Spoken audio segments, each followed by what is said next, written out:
Alright, hello folks. It is that time of year again. I think it has been probably like a good 9 to 10 months since we have done a OG Yakuza 2 speedrun. So yeah, it is that time of the year. Reason why OG2 doesn't get done very much is because of the brass knuckle reset that has happened at the start of the run. The other downside is that, what was I gonna say? Runs can take ages to get going, but when I did OG2, it was like, I think it was 2 years ago at this point, and the downside is I really burnt myself out on it, because I think it was December 2022, we just went absolutely fucking wild on OG2 runs. And it just, all of those brass knuckle resets just burnt me out so fast. I'm fairly confident that my notes are still missing a couple of new strats here and there. I know my notes are relatively up to date, apart from maybe two things. So this should hopefully be a semi-decent showing of what Yakuza 2 is supposed to be. Because I know we have new shield strats and the like, so yeah, hopefully, fingers crossed, hopefully this will be good enough. That's all we can hope for sometimes, just good enough. Hopefully. Also, I've got to turn down the volume on my capture card because OG2 is rather loud at times. Yeah, no, that bit I got knocked a little earlier. I hope everyone's doing well. I did just see the Reading Football Club news, so that's not good. That's not good. We've now lost our manager. Our manager has decided to move on, which, honestly, don't blame him. Don't blame him in the slightest. Good for him. Hope he will do well at Hull.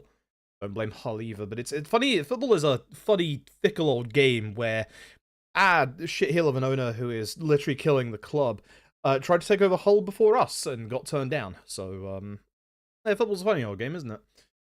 Fuck football. Fuck football. What a fucking shit.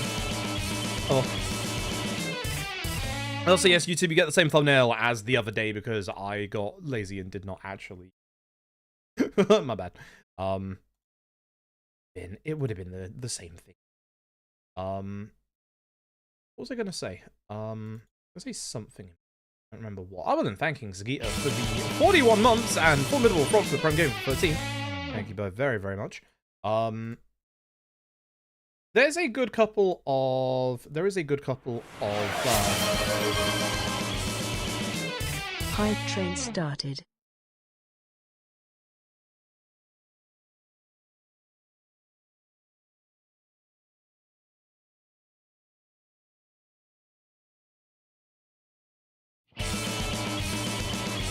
Okay, you should be able to hear me now. My GoXLR app crashed. Hopefully you can hear me. Please confirm if you can hear me or not, because that was fucking weird. That was exceedingly weird. What the fuck? I was literally like, I wasn't doing anything with it. I was looking at my taskbar and then it just disappeared. Like, it just crashed on me. Which, you can? Okay, good. Because if that crashes, microphone stops working. Good. The technology is wonderful. Technology is absolutely wonderful. Mr. Bagon, thank you for the tier 1 for 18 months. Kohar I, thank you very much for the tier 1 for 8 months. Monkey Boy, thank you for the tier 1 for 35. Thank you all very, very much. Just to a nice level 2 hype train. For those who haven't seen the OG2 run, we might get a run going in the first 10 minutes. We might get a run going in the first 3 hours. Ideally, I don't want this stream to be too long today. I unfortunately also couldn't stream yesterday or the day before. I wanted to try and squeeze one in yesterday when the day before fell through, but unfortunately, that did not happen. So, yeah, unfortunately, we have to wait until today. And it was also going to be either this or Parasite Eve. It's already the 6th of December and I haven't done a Parasite Eve speedrun yet, so I'm suffering. It is Ayabrea season officially, so I absolutely will be doing Parasite Eve probably tomorrow. Miss Aya. I miss Aya a bunch, so we're definitely gonna be doing Definitely going to be doing Parasite Eve very soon. Very, very soon. Things should calm down a bit. I should be able to stream with a bit more regularity now. YouTube had a problem with my tax documents that I sent them to ensure that I still get money from YouTube. So I had to go to my accountants and I had to redo all of that, which is the reason why I didn't stream 2 days ago. And then yesterday was my usual day off. I wanted to try and sneak in like a day stream yesterday. I just ran out of time because I was looking after dog, and I was also helping my parents with their work. So it was like, yeah, I might as well just, you know, call it and just, you know, like go again today, and then we'll start properly from today. There is a new speedrun that I would like to try and do. It is a Christmas-based speedrun. I'm not going to mention what it is just yet. I have looked into it, and holy shit. It's actually a lot more complicated than I expected it to be. And it's 7 hours long. So... yeah. Yeah. So we'll see if that actually, you know, if that actually happens. It might not. Just fair warning. It probably won't. That's why I'm not mentioning it. But I'm gonna try and get it learned, but it's gonna take a hot minute, and it's gonna take a hot minute to do. So it's not gonna be, if I do it, it's not gonna be anytime soon. But it's Christmas based, so cool. Good luck on the run.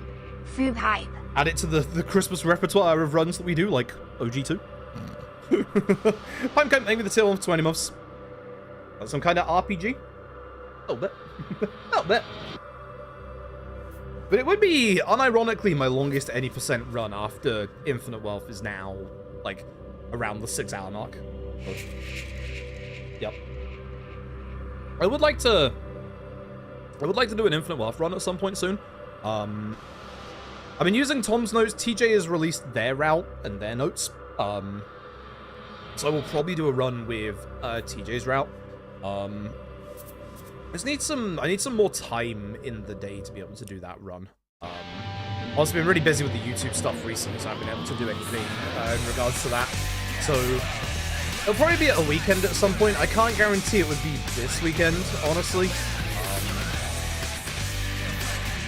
Not sure what free time I've got this weekend. Next weekend, though. Next weekend.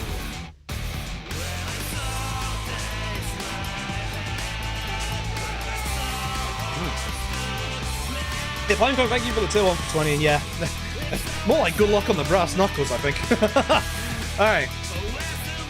Our follow-up QT for Pulse X, right? Yes it is. So I had to double check with my notes. I'm hoping the OG2 brain kicks in. What I mean by that is that as soon as we get the brass knuckles, I'm hoping my brain goes, oh, that's what I gotta do. And we go. Because, yeah, fuck this one. You get one shot, one very rare shot at getting a run going with this one. If anyone hasn't seen an OG2 run, this is without a shadow of a doubt the worst run to get going of any Yakuza run. For reasons that you'll see as soon as we start going at the start here. Fuck OG2. I love you to bits, OG2, but fuck OG2. 3, 2, 1, go. We're not gonna know if the run carries on for another 3 minutes, by the way. Like, that's the issue. Fuck OG2. I love OG2 to bits, but yeah, fuck OG2. Holy shit, this run is evil. This run is evil incarnate. Knuckle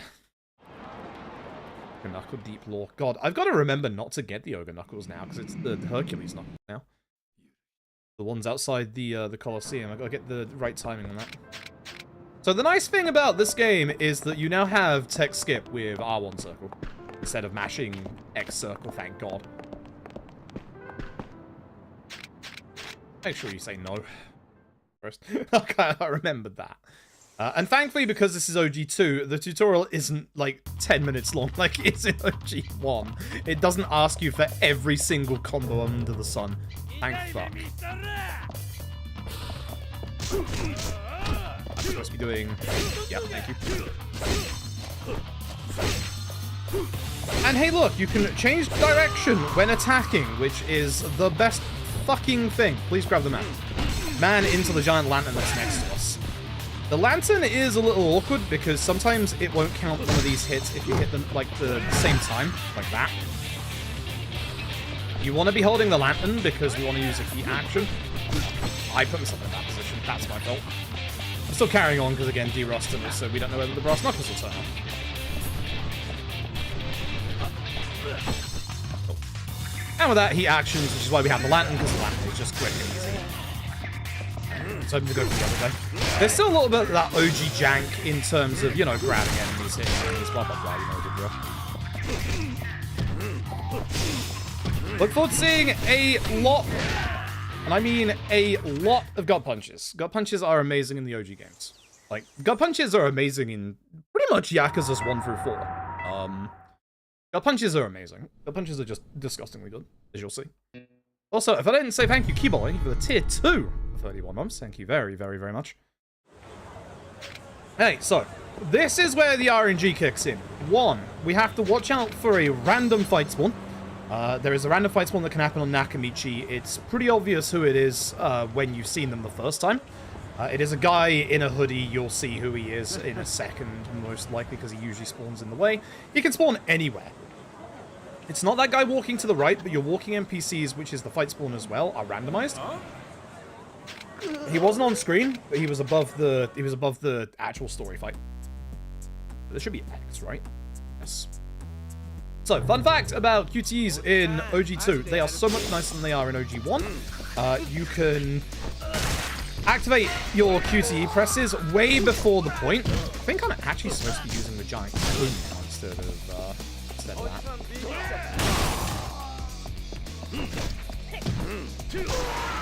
Great. Also, you can skip the ending of fights by pressing start. So you can skip the slowdown at the end of fights by pressing start. Also, that fight spawn is still around, and I think that is... Oh, it's not him. Alright, so now, we need to avoid a fight spawn on this road. There's 2 ways to do it. You can go behind it at the top or down here, which I like down here, but I almost messed that up really badly. And then we need a fight spawn on this screen, which there isn't one, which means we now reset. So, that's the brass knuckle reset. So what we're going to do is we're going to set up a prediction over on Twitch, because this is what happens. I had half expected that wouldn't work. That's why I didn't do it for the first one. So, good poll. How long till brass knuckles? This one will be the official number 1, by the way. That's a poll, my dude. That is not a prediction. Prediction? How long has it been? Is there still... the nice thing about Twitch predictions is you can actually see, like, you can actually see how, like, your previous, like, ones that you actually asked for in terms of, things you put predictions for, which is nice. I will give you all, because it takes me a minute to get there. 2 minutes! There you go, 2 minutes on that. Now I have to click through everything so I can see the screen again. So, 2 minutes. How long until we get the brass knuckles? That one does not count as number 1, by the way. This first one will count as number 1. It's technically number 2. It is what it is. This is just OG Yakuza 2 in a nutshell. So we have to do this constantly until we get the weapon we're looking for. This weapon makes it so the early game is a lot more consistent and a lot quicker. And I mean a lot quicker. Like, a hell of a lot quicker. You blind vote that we get the brass knuckles. Yeah, exactly. God, that'd be nice. There's been a lot of lore on brass knuckle drops over the years. So here's the issue.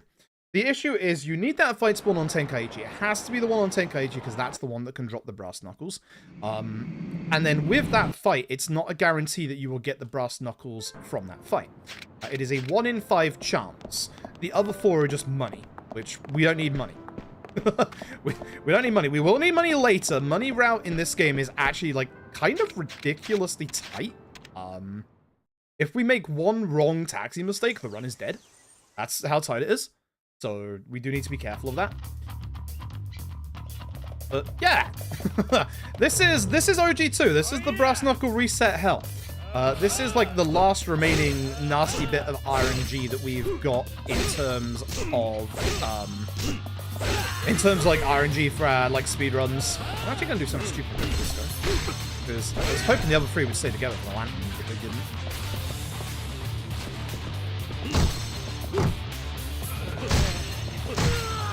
I reset my position there so that I would get the 2 hits, like, actually confirmed by the game there.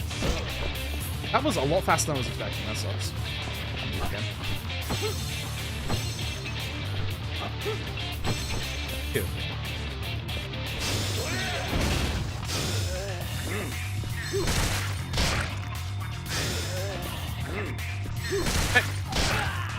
And the nice thing about OG2 is it's not quite as harsh on your heat action timing, unlike OG1, where it's really finicky to get a heat action off on an enemy. They extended the window of time you have to get a heat action off, which is nice. So, thank you, OG2. OG2 is so much nicer than OG1 in a lot of ways. It adds so much quality of life to it. I love and adore OG2. This is where I fell in love with the series. Like, many people would think it would be OG1, but it wasn't. For me, OG1 was like a 7 out of 10. It was alright. Like, I enjoyed it, but there was nothing in it that made me go, oh wow, I absolutely adore this, and like, you know, I'm gonna carry on. But then OG2 came out, and like, I was like, you know, I enjoyed the first game. This guy on the right, that guy there, that guy's the fight spawn. One in the black hoodie. That's the guy. That's the guy you avoid. That's the guy right there. That's the jackass. So, yeah, I played OG2 and I fell in love with the game. Like, OG2 is just fucking fun. OG2 is just, like, genuinely nothing. So, I adore this game. Speedrun. I didn't get the follow-up for some reason. Fine. I'll have to do this a little bit broken. Come here, you. That's the nice thing about using the cone, is any enemy that's on the floor that's still remaining will get up instantly. There is a big rule for OG2 speedruns. You do not want to end a fight with a heat action. In OG1, we wanted to end fights with heat actions so that we would keep our heat. In OG2, you do not want to do that. And it's not because of, like, you know, not keeping heat or anything like that. When fights end with a heat action, there is mass amount of slowdown that you cannot skip. There is going to be a couple of instances where this isn't the case, where we do actually want to end the fight with a heat attack, and that is for speed tech, and you'll see which ones those are. OG2 actually has one of the hardest. There's actually a boss skip coming up towards the middle of the run that requires you to finish the fight with a action, and it's probably the hardest bit of tech that we've got in any Yakuza run. Like, the difference between failing it and passing it is one single right-hand punch. That's fun. It's become a lot more consistent recently, but it is still nasty. My issue is I don't remember the consistent setup for it, so yeah. So I know it's not in my notes, so that's gonna be interesting when we get to it. Anyway, number two. Technically number 3 if you count the practice one from earlier, but nah, it is number 2. For the sake of the prediction. But old OG2 is being OG2. Much like K2, it's just back to the graveyard. You will be seeing the graveyard. When it comes to Yakuza 2 runs, be it OG2 or Yakuza 2, it's just back to the graveyard a lot. Asking us if we want to watch the cutscenes related to, obviously, Yakuza 1, which we don't.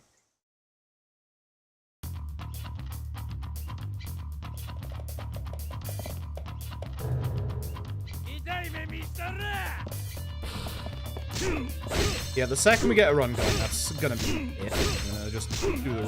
Doesn't matter, because like I'm not gonna PB, that's for sure. You know, I'm missing some of the newer straps. Gather together, which is nice.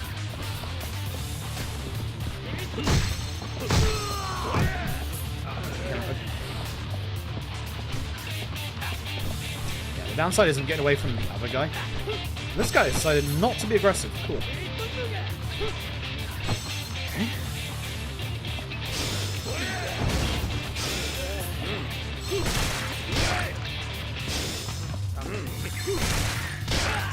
Other than him not being aggressive, that wasn't too bad. That is bad, however.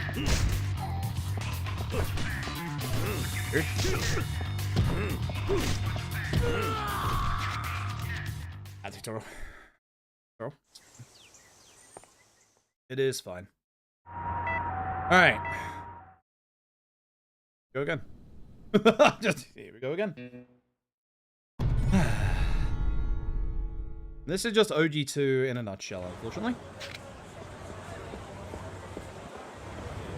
I do have a marathon safety save with the Brass Knuckles. I will give it until we get to number 10. If we don't have a run going by number 10, I'm just going to load that safety save up. Have an illegal run. Again, I got stuff I need to do tonight, so I don't exactly have the most amount of time. So OG2 wasn't exactly the best choice of running tonight. There's the fight spawn. That guy. It would have been nicer if he was the... Actually, it wouldn't have been the fight spawn, because he can just spawn in, like, random locations.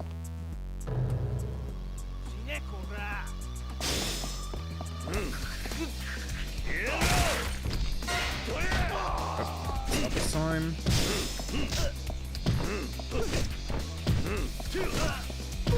Combo. And you can see that I can't skip the slowdown at the end of the fight there because I used the heat action, so it's a bit slow. For shame. Come on. That fight spawn is right next to me. Huh? Yeah, that's why I moved to the right, is because I saw that fight spawn and I knew I had to move away from it.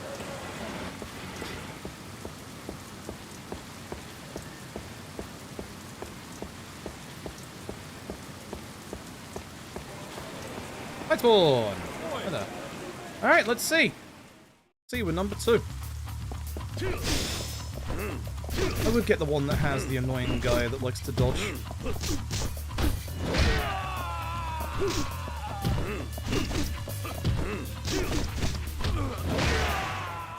See.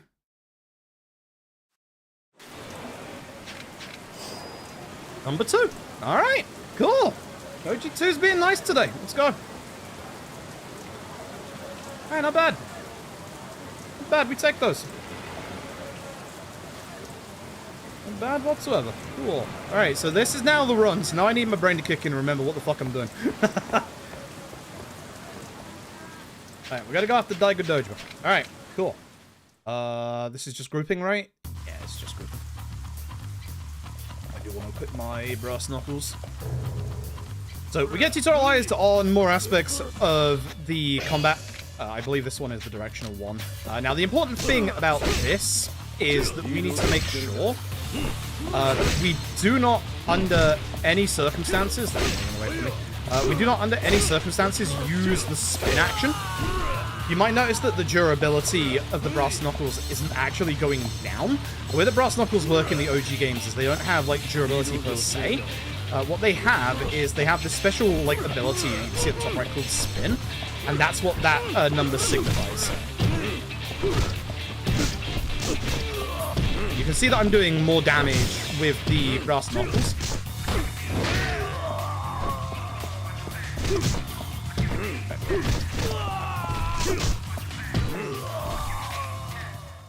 Not the best. Everyone moved away from each other, that sucks. Also, no muscle soda in this game, so no running away from the club this time. We just go straight in. But you get to hear the amazing PS2 soundtrack coming up. I love the soundtrack of this game so much. I'm not someone that's like, you know, oh, K2 has an awful soundtrack because I like K2's, but OG2's have a vibe to it. A real vibe to it. Also got that curry for dinner, so my nostrils are all over the place.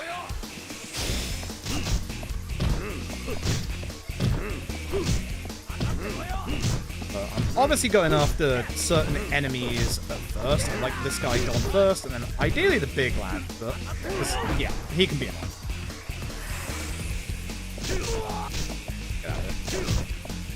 Ideally, you just want to group enemies up and try and obviously chain them together, which hasn't gone very well after one grabs.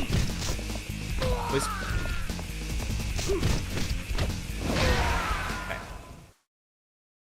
Now comes the start of the hard stuff. So this is the big reason why we actually want the Brass Knuckles, is this fight right here, the Daigo fight. Daigo has such a raw fucking soundtrack in this game.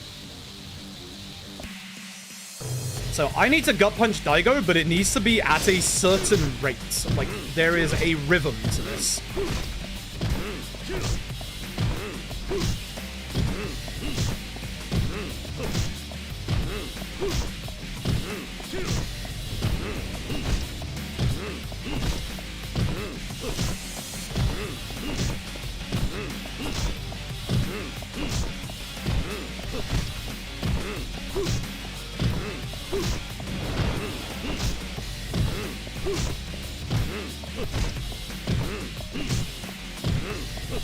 Beautiful.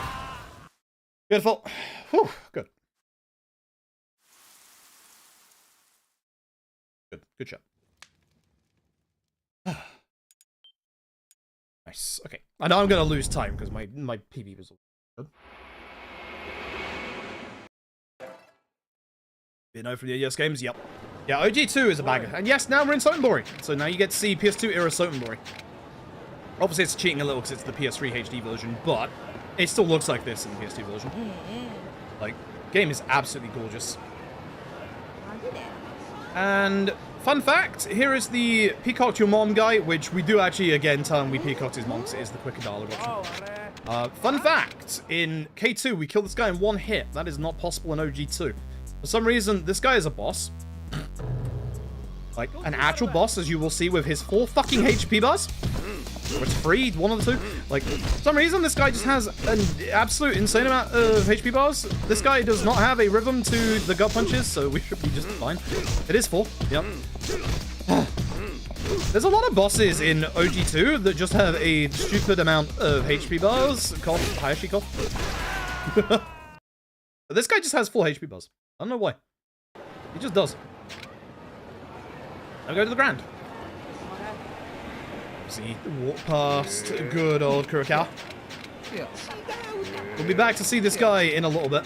And we'll also be back to not see this guy in a little bit.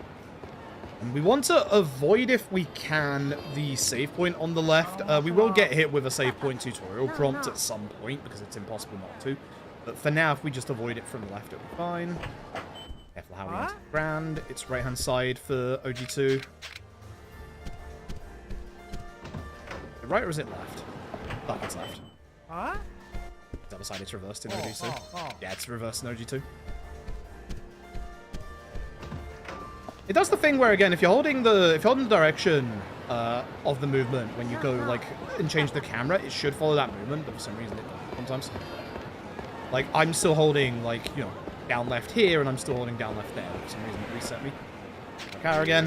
It's actually the VIP room. No.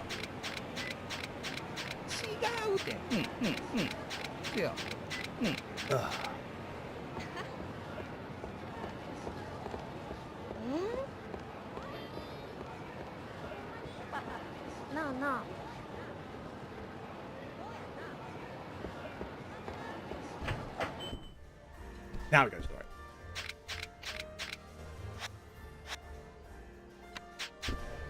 We take the brass knuckles off. I want to be brass knuckleless for this fight, and we also want to keep the brass knuckles off for the start of the next chapter. But the nice thing is, even though we don't have the brass knuckles on, some of these enemies have like near to full HP bars, but they're actually very easy to deal with. Like this guy. Come off the edge. So ideally what I want to do is obviously have all the enemies as close as possible to each other for the gut punches to restore my heat here. I also want to end around this point at the end of the fight.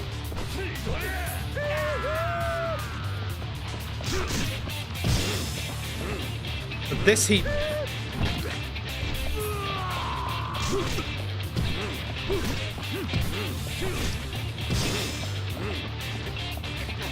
Reason being is that for some reason this heat move pans back to the top, which means that you don't have the slowdown for doing a heat move. I don't know why, it's stupid, but that is how it works. IG42, I'm with the for 41 months, I appreciate it. And now on the way back, we can actually avoid Kurokawa on the right hand side.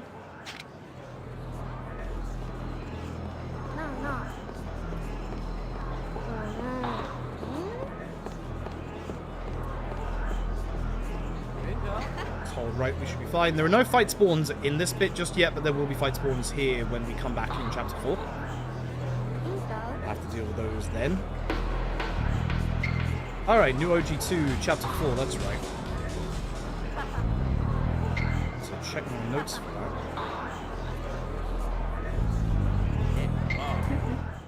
I need to check my notes.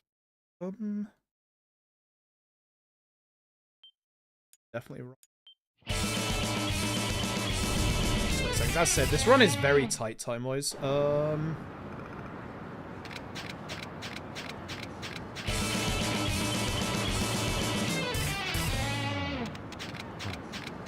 seconds. checking something. Ignore the locker key.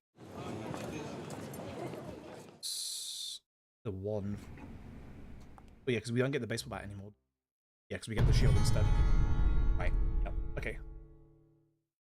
Okay, I think I've got it. Cool.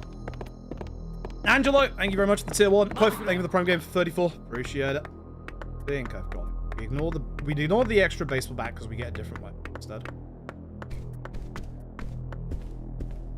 Yeah, this is Omi HQ. A lot more of a direct path for OG2 than it is K2, which is nice. And in this room, we get tutorialized on the item box and also the save prompt that's behind us. That's why we try and just save prompt to the previous chapter. So these two will stop you if you have a weapon, but for some reason they don't check your pockets, only to make sure that you just don't have one equipped. So you could totally bring a gun in here if you had one at the time, which you wouldn't be able to at this point. So yeah, just take them off, and you know they don't do that good of a job. So hey, gut punch time. What Japanese advice in the Twitch chat than Duolingo? Recommended DeepL and Chat GPT. Jesus Christ.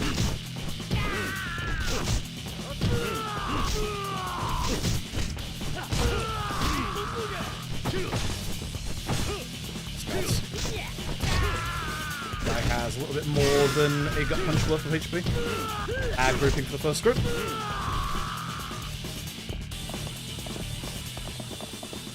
Soundtrack.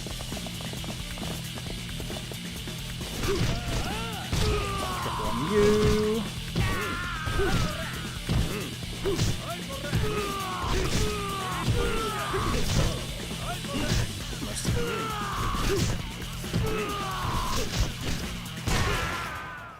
Okay. The order for this guy. Was it? It was free then heat, right? Yeah, it's free then heat. That's the one. Instead of the old grab from behind.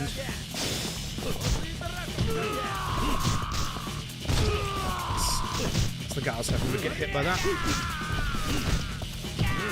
I'm going to wait here a second. You can see a guy spawn down the very end. More of them are going to spawn in. That way I can get them all gathered up here.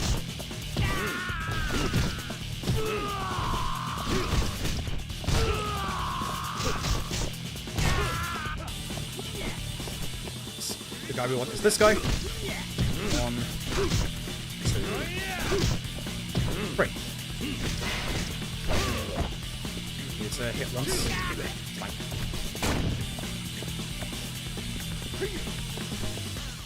Okay, so we're going to be doing a fair amount of inventory management in this run. We're going to be basically swapping between weapons and stuff. Going to be a big help for later.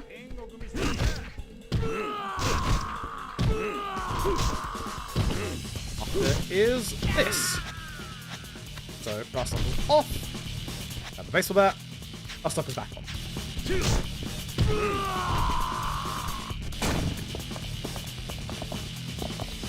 A little bit more smoother that time. And then we leave. Right, so this little corridor can be a bit of a pain. We've got knife throwers and they are absolutely aggressive.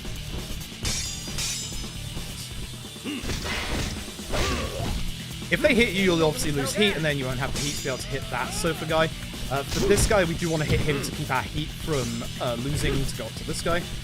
It's a lot easier to hit these guys' heat actions if the camera is facing them for some reason. Good old OG2 things. I always go the wrong way at the start. Yep. Just to build my heat back up. Get this guy in a good pattern.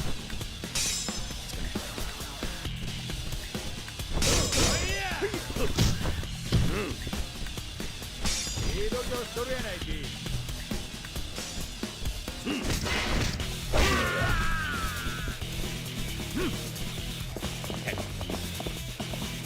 The guy we need is behind us to the left.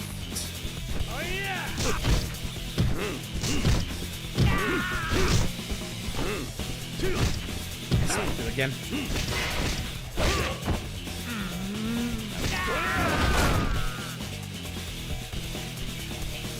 This guy is Pain's heat action.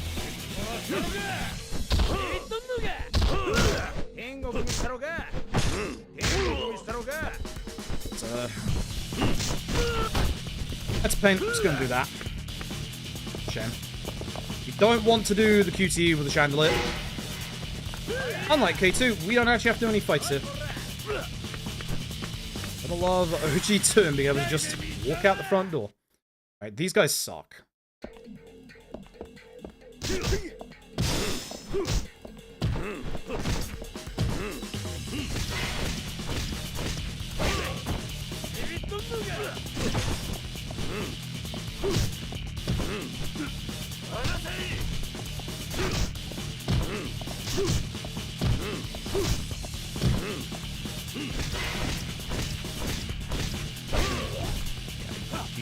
My notes for Ryuji strap, just so I don't mess this up.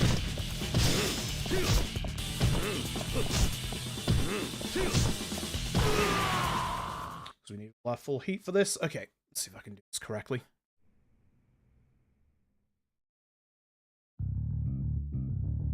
Actually, there's a new strap. I've definitely forgotten it.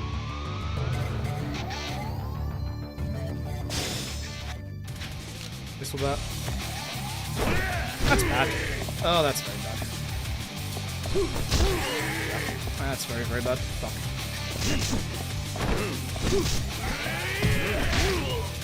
Now I don't have heat. Fuck. I'm gonna let him kill me, actually, so I can reset this fight.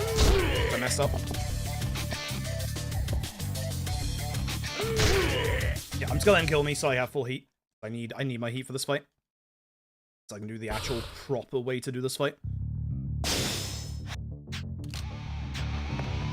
Missed that for once.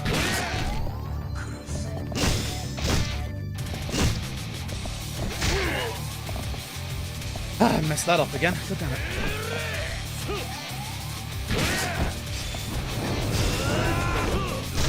For some reason, that doesn't go through. I don't know why that doesn't go through, but it doesn't. So I don't have the damage.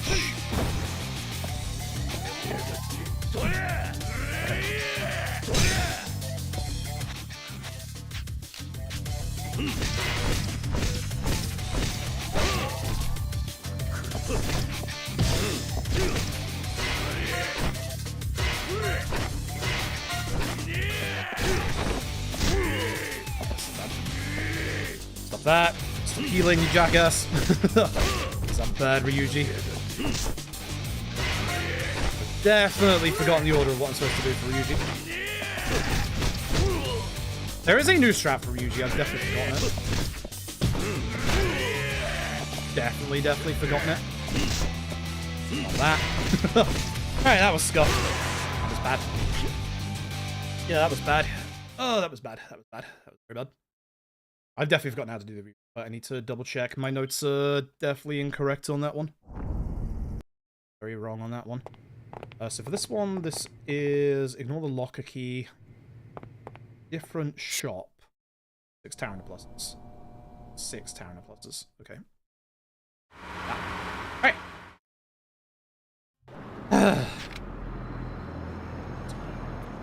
So to get to the bar, weirdly enough, it's actually quicker to go from the locker key taxi.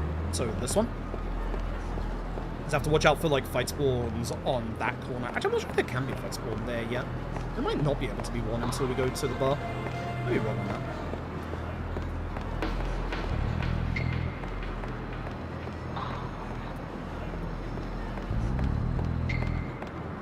Wasn't a Ryuji I was expecting to mess up that bad, but oh well. Well, it is. Hey, Cubs, how you doing? Well. Alright, let's, walk and then we go back here and taxi back over to the right. It looks like it shouldn't be, like, actually faster to do this to get over there, but it is. And the nice thing is, even though, like, it's static pictures at the very back, you can tell when there's a fight spawn. There is a fight spawn there now. This guy looking left and right, because he's, like, facing that way, we can just get past him. Shit, I don't remember... Fuck, I don't remember which one it is. And if I get the wrong one...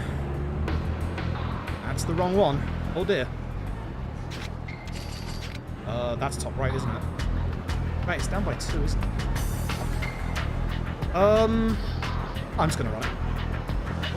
I'm just gonna run it. Fucked it. I'm just gonna run it. That guy in the hoodie was actually a fight spawn. I don't know why he didn't actually get into a fight with me. Yeah, I'm just gonna lose time. I'm gonna have to not taxi for the rest of this chapter now because I fucked it. The guy in the middle of the bridge is a fight spawn, so I'm just avoiding him.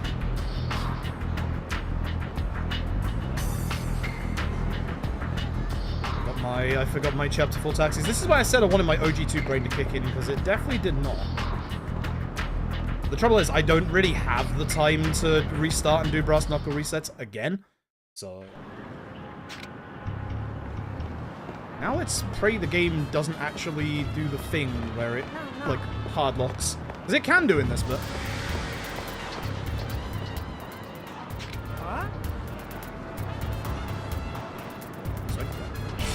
I want to avoid most of the people along here. I want to avoid this guy right here. Does not bode well for later bosses if I'm messing up. All hail fart jacket guy. Comes out, aiming the tail of 32. All hail fart jacket guy. He hasn't turned up yet, but all hail fart jacket guy. So yeah, I guess I just have to not use the 2 taxis in the rest of this chapter, which really sucks, because that's going to make this a little bit slow. Alright, so Chapter 4 shopping section for OG2 is a little different to K2. We need to concentrate on this one. First, we walk into this guy. He is the same guy we walk into for money in K2. He gives us way more in this game, which is nice.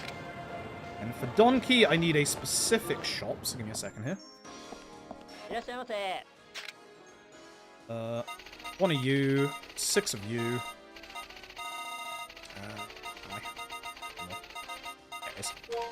Near the bottom. Oh yeah, my money is low. Oh yeah, those taxis have fucked me.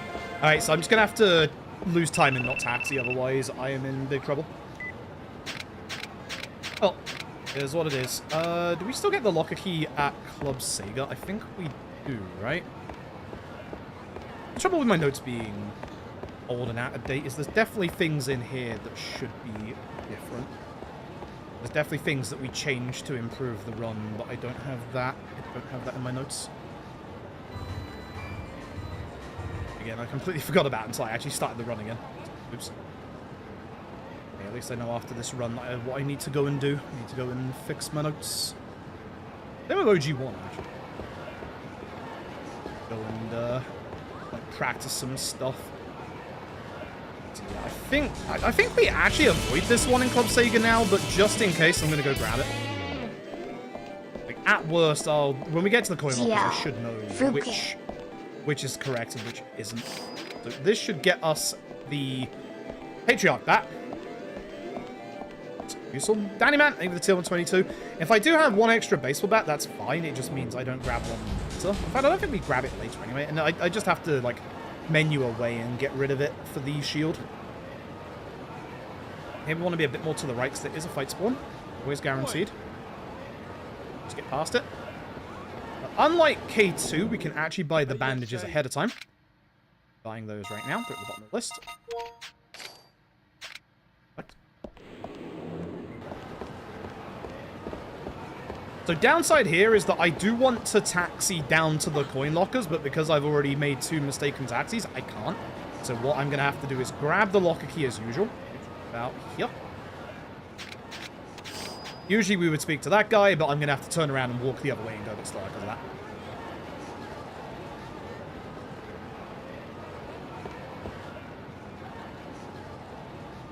There's no one that spawns on this bridge, which is good. Then here we want 21 and 22. So, yeah, we don't get 21 anymore. We get 22, which gets us the DVD for Gandhara. With that guy on the right, because he is still a fight spawn. We'll go behind him, actually. That'll probably be a lot smarter.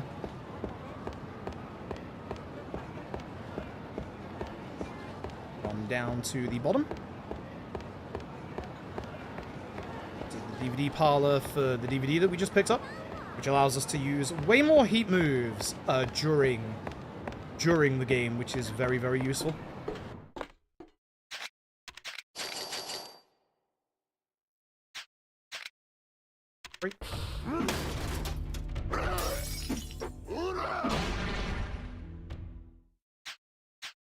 Should be that. Okay, yep, so now we can use more heat moves, which is going to be useful. Now we need the phone call, which we want to go down. Anytime we're on this road, you want to go on this side because of that fight spawn.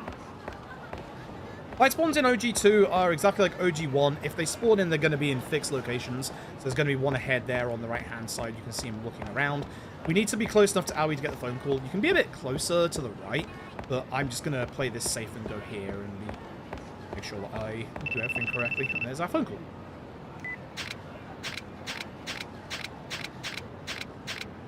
Back to the bar. Boy. Lock a key on the floor because you don't need it. Okay, good. Right. Mahjong Parlor. Mahjong Parlor OG2 style.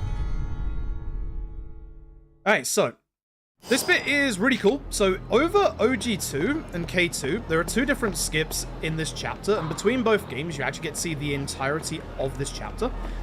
In K2, you can't skip this part, but in OG2, you can. So we're going to head over to Mahjong Jambalaya. Just over here. I'm going to speak to the door guard. So the door guard basically is like, you can't get in, and if you've ever played Yakuza 2, you know, at this point, obviously, to be able to get in here, you're supposed to go over to, obviously, UFO catcher, Bitsi Junka, obviously catch something for him to get the peerless tile, blah, blah, blah. But the thing with OG2 is OG2 is kind of nice because OG2 allows us to do this. So, for some reason, if you keep speaking to the door guard multiple times over, he's going to get very angry and irate, and instead of just sitting here, he's going to actually fight us. It takes 15 times. No idea why this works, but it just does. No, it does not work in K2, unfortunately. We have tried.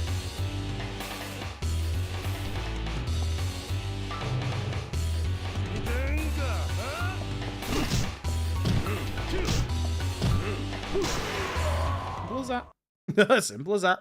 Then he lets us in.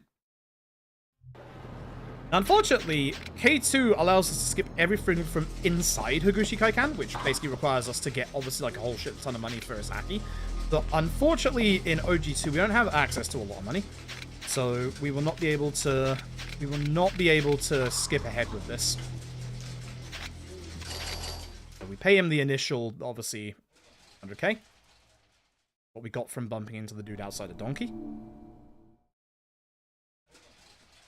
At this point, we need to now make another couple of, like, 300k, but we don't have, obviously, the money. So what we're going to do is we're going to go and get that from a different source. Now, again, usually you would taxi here. You take the taxi on the left and go over to the right. Because I fucked up my taxis already, this run is an unfinishable position. So I'm going to have to just run across town and just lose some time because of that. It is a big shame, unfortunately. So, there's one big, giant difference between a good old OG2 and K2 in this section. That's that you need to speak to another NPC. Now, NPC is Kurokawa. This is going to happen a couple of times during the game. I'm probably, for safety, just going to run it again. There is a fight spawn ahead of me there. I can see him. Just for money safety, I'm just going to have to run it again. So we're going to lose a couple of minutes. It is what it is. A nice de-rust and a nice warning to myself of, hey, you did this wrong, dipshit.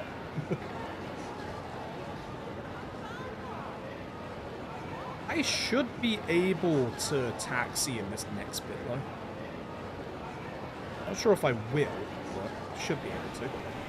Yeah, taxiing between the different corners is obviously a lot faster than just running it, but I have no choice at the moment.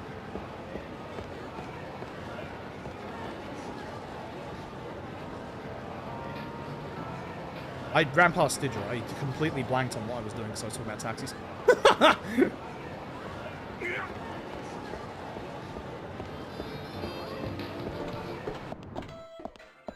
This guy, he tells about the almonds.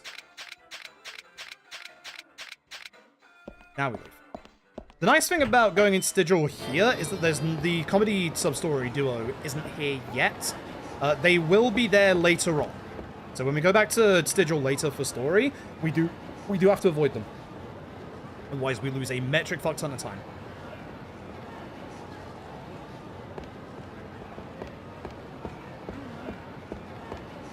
Oh, That's fine. We have the Mahjong parlor fight, don't we? Mahjong parlor fight sucks in OG2. It is really nasty, actually. Diamonds, there we go. Okay. Now we get the Asaki fight. So yeah, obviously in K2 we can skip all that because we give him the money straight away. But in OG2. So, the Mahjong parlor is kind of awful because of the fact that there's a lot of really nasty enemies in here. We're going to just fight Isaki at first.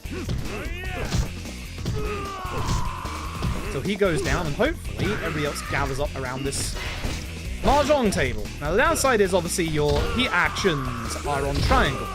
But as you can see, the Mahjong tables actually do a metric ton of damage if they hit the enemy. Last guy I'm just going to punch him because there's, like, no other table around, and obviously he's just going to go down. That's fine.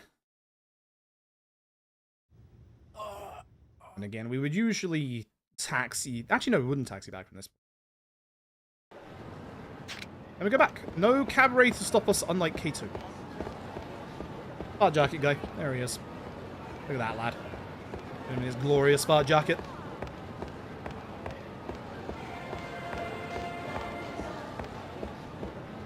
Yeah, hopefully the soft lock out of bounds doesn't happen. If it does, then the run is just dead. There's nothing I can do about it. There's a couple of spots it loves to happen at, which, thankfully, we're past one of them. I was only lost a minute and a half, if I'm being honest. Should have lost way more time. Is this, this is Colosseum, right? Yes, which this should be very, very simple. Young Kashiwagi there. Young in these games. Okay, so it's over to Tojo HQ. We're going to be grabbing a couple of things. Do we grab this? No, that's the other thing that we skip, isn't it? That was the lock key I was supposed to skip from Club Sega. Right. Yeah. Okay, I wasn't supposed to get the locker key in Club Sega, and I remember why now. Bit too late. Bit too late, but it is what it is. And guy we push past the fight spawn. Again, he's not in a bad position there. There are no fight spawns on Showa Street anymore. There was in OG Yakuza 1, but there isn't in OG Yakuza 2. So basically now you won't get fight spawns down this street again until the Dragon Engine rolls around. I think it's Judgment, actually. And we've got to go to Tojo HQ, which I ran into Suinaga. God damn it. Keep forgetting she's here. It's OG2. You want to go up and around to avoid Suinaga. She wants you, obviously, to, you know, donate to the orphanage, blah, blah, blah. That's sub-story. Anytime you want to leave town, it's the bottom option. Always the bottom option, which is useful. Another bottom option. That's just cancel. Okay, so the secret area in Tojo HQ is actually very different to K2. I like OG2's way more, even though we have a bit further to go to get to it. Go down, speak to Yuri Dojima, and we get the key. And we're actually going to be heading outside. Yeah, no, the Scander water from Club Sega was old route. I wasn't supposed to pick that up because we used to use 2. Now we only use the 1. But, oops. That is what it is. I have 2. Very fearful for the next time we're out in this outside bit. Messed up the Ryuji fight that easily. Top option for this one. Hey, Amel, hope you're doing well. That up. Head back down into the secret. 2 items we want here. The one in the corner is Scan the water. One in this corner is happy 10 a months. certain dagger for a certain Majima. Now we leave. Oh, what's that? You want to be careful when leaving the secret area, because if you go, like, to your right, you'll go back inside of it. The hitbox is, like, a lot larger than it looks like. Guilty man, thank you for the 10 months. I appreciate it. Thank you very, very much. Okay, that's good.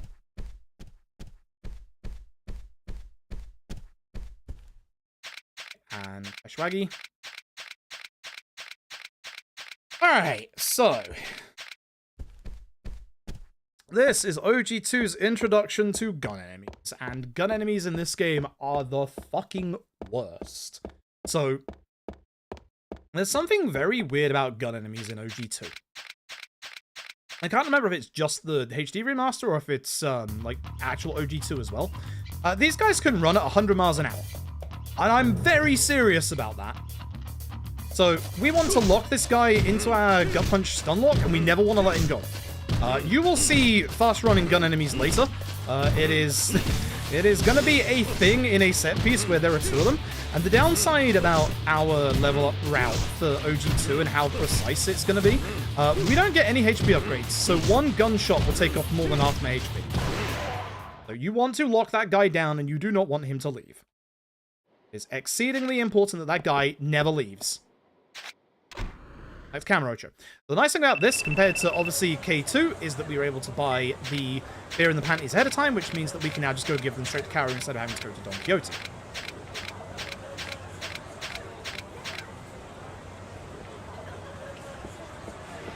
Now, there can be a fight spawn on the left, which avoid. It's kind of same spot as OG1, but a little bit further in, which is nice.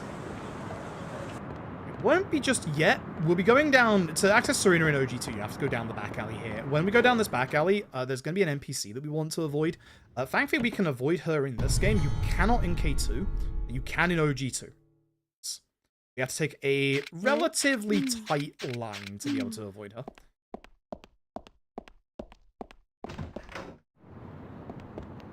Now we are going to turn. Option rightly, because it should be the same taxi list as OG1. Fight spawns can spawn when you have Karu, so obviously just do your movement in with that in mind. Hey Vera, hope you're doing well.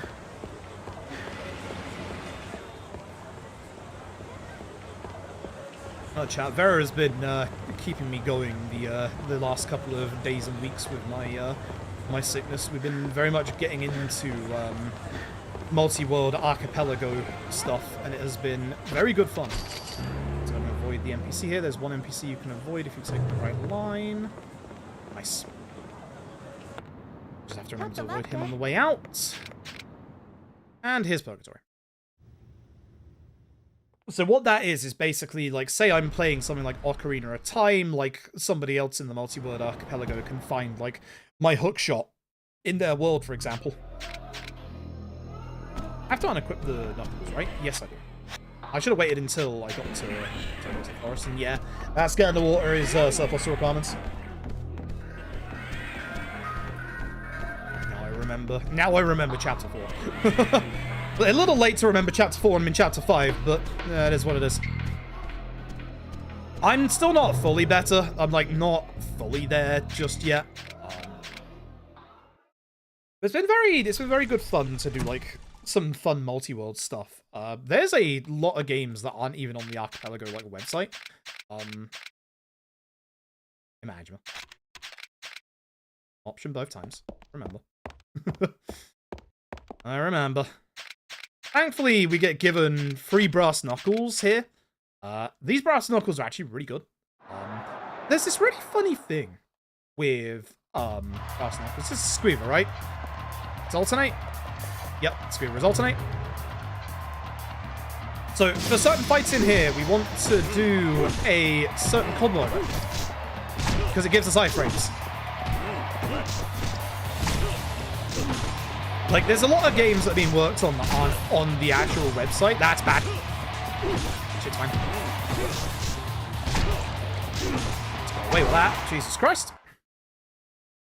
Pretty much got away with that. So basically, I've been doing a whole bunch of stuff. I've been doing, like, Ocarina of Time and Link to the Past, but I've also, the last few days, been doing some Resident Evil 2 remake. It's been surprisingly good. Come on. Love you, Gary. Gary is very simple. Gary is gut punch. The timing of the animation at iframes match up perfectly. Now, we don't want to use any heat actions, and one of the reasons why we used the DVD is coming up in the Colosseum here. Provided you come out of the Gary fight with full heat, this is the easiest fight in the game. You'd probably think this fight would be kind of scary. No, this is the easiest fight. Most bosses in this game are actually, like, kind of, like, troubling. Not marginal. Heat action. Notice that I'm not mashing the button. Wait for him to get up. Heat action. Again, I'm not mashing. Probably noticing a bit of a pattern at this point. That's simple. We have enough heat, having watched that DVD, to just chain enough heat to do heat actions.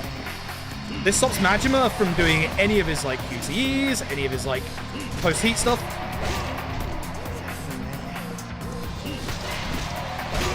That's enough damage to just take him out. It's that simple. Majima fight in this game is so fucking simple. Especially compared to OG1, where he is one of the biggest run killers in that entire run. Like, honestly, like, both K2 and OG2 have the easiest Majima fights. Like, so fucking simple. So fucking simple. Yeah, and he was dumb quick stepping, god. That fight, when done legit, is a nightmare. That fight is an actual fucking nightmare. But with our speed tech like that, oh, it's so nice. Oh, it's so fucking nice. You don't have to worry about that fight whatsoever with our speed tech. It's so, so good. Note to self, the locker key. That's the big difference here. You must get the locker key. If I don't get the locker key, I can redeem it later on, but I will lose a bit of time. Need to make sure I grab it now. I think at this point, we should be mostly good. Do not use on second.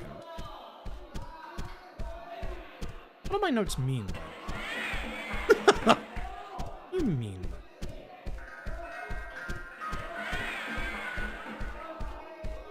Ah, right, gotcha. Yep, I know. Yeah, I know. I know what my notes mean by that. Talking shield strats. To the right, over here, is a locker key. This locker key is for the Hercules Knuckles, which are weaker than our current Knuckles, and weaker than a pair of Knuckles that we can get later on in Sotenbori, but they're actually just as strong. I know that doesn't make any fucking sense. So here's the thing when it comes to OG2's Knuckles. Every single weapon in OG2, including the Knuckles, all have different varying levels of attack. That attack, weirdly enough, doesn't apply to your normal punches. It only applies to your heat actions, and the difference, I messed up. The difference is barely negligible. So, actually, what we want from those Knuckles is the fact that those Knuckles have 15 spins to them, whereas the better quotation mark Knuckles later on only have 10. So this is going to allow us to have a little bit of leeway in terms of using our spins, but it also gives us an opportunity to get these Knuckles at a better time than the Knuckles that are in the later game. It's really weird how this works out, because they are actually weaker, like by all degrees of the fact they are weaker, but they're not. Like, the damage that they actually do is just, like, absolutely minute compared to, like, actually what we need them for. It's weird. OG2 is kind of weird. Also, it's fun fact about the Knuckles and how the Knuckles works. I haven't really, like, talked about them, like, fully. The way that Knuckles work in this game is that, obviously, if you look at the model of Kiryu only has the brass knuckles on his right hand. It only increases the damage of that right hand attack, which is why we also prefer to do the gut punch combo. Because with the gut punch combo, we are obviously getting those right hand hits off.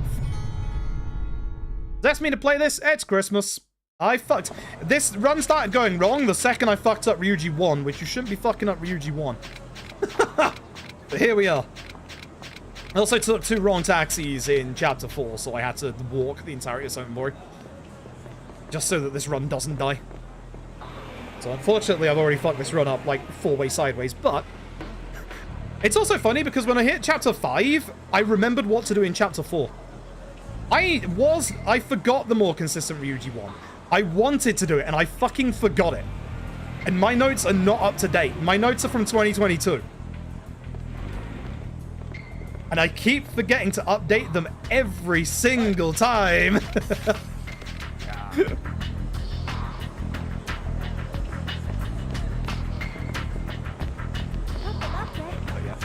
First, do you actually have to speak to Informant in this game? I don't actually think we do we? Oh, no, it's second. Fuck, it's second in this game. Ah.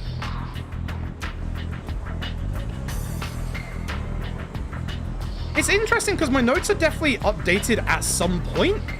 I should have looked at my notes there. Because my notes have shield strats in them. There we go. My notes have the shield strats in them. So, I obviously updated them at some point, but for some reason my Chapter 4 notes are still incorrect. So, I have the second Scander Water, which is like, I only need 1 Scander Water, and I know that. And we don't need the baseball bat from this fight. I remember that at the very least. So no fucking around trying to get the baseball bat off of these guys.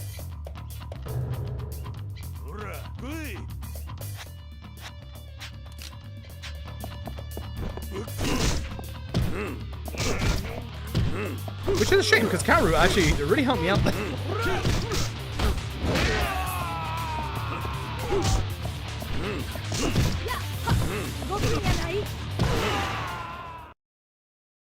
Your favorite gender? Yes, same. That's why I don't trust my OG1 notes anymore. Alright. Oh god, this fight. I hate this fight. If there was one fight that I constantly messed up with in when I was doing this a bit more consistently, it was this next fight. This next fight is just a pain. We have to get the key to be able to get, obviously, in there. So what we're going to do is going to head to this little area over here. There are two enemies we want to take care of. By taking care of those two enemies, we'll stop the enemies from spawning in. But this fight kind of sucks. Because both of these enemies have large HP bars, and god, they're awful. One of them likes to run away, which is the biggest issue. My guy is a fight spawn on the right, but he won't notice you as long as you go fast enough.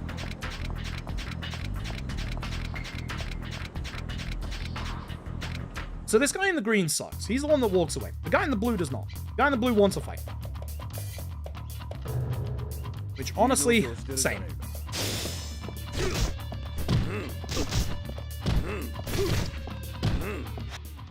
I'm at the wrong wall as well, so I don't back, but... Actually, no, it's the metal poles now, the metal sheet, isn't it? That's right. Excuse me, please, boys. I doubt it's gonna happen. I should just hit the heat action. I don't want to hit it on him, I want to hit it on the other guy, but yeah, we'll just take care of this guy.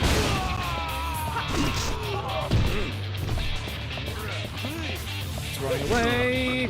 If he runs all the way around the corner, there's more stuff we can use. And now you can see the enemies are spawning in. This guy sucks. God, this guy fucking sucks. See, there's one at the back there that we could have used. Just gonna knock him to the ground. Let's get him over here, that works. And now we take care of everybody else. Fuck off. Oh, yeah. Thankfully, all the backup only has 1 HP. The upside to doing all of this really badly is that I now have more than enough XP that I need for this next bit. Like, you should have about 25 levels of experience coming out of this bit. I have 27. That should go to show how bad this is going right now.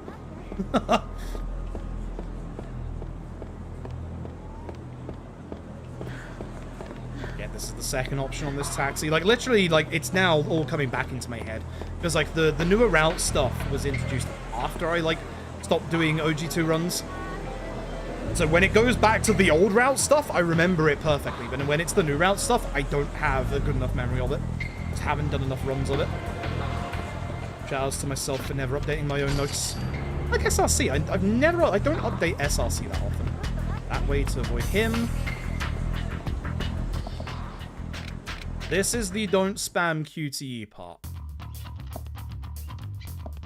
Actually, no, it is 27 we need. Hey, sweet. Pop you on. Down to our stuff. Right, so this is going to get us a good couple of level upgrades. One of them is going to be, obviously, stability. Stability is good. But one of the ones that we are going to get is Essence of Finishing. Essence of Finishing is very nice. However, this is going to cause a little bit of a problem with one of the upgrades we're going to get here, where if we have full heat and we attack a kind of like medium to small sized enemy, they're going to fall on the ground. Don't spam the QT here because it can fail if you do that. Now, hopefully you behave. You are immediately not behaving. That's great.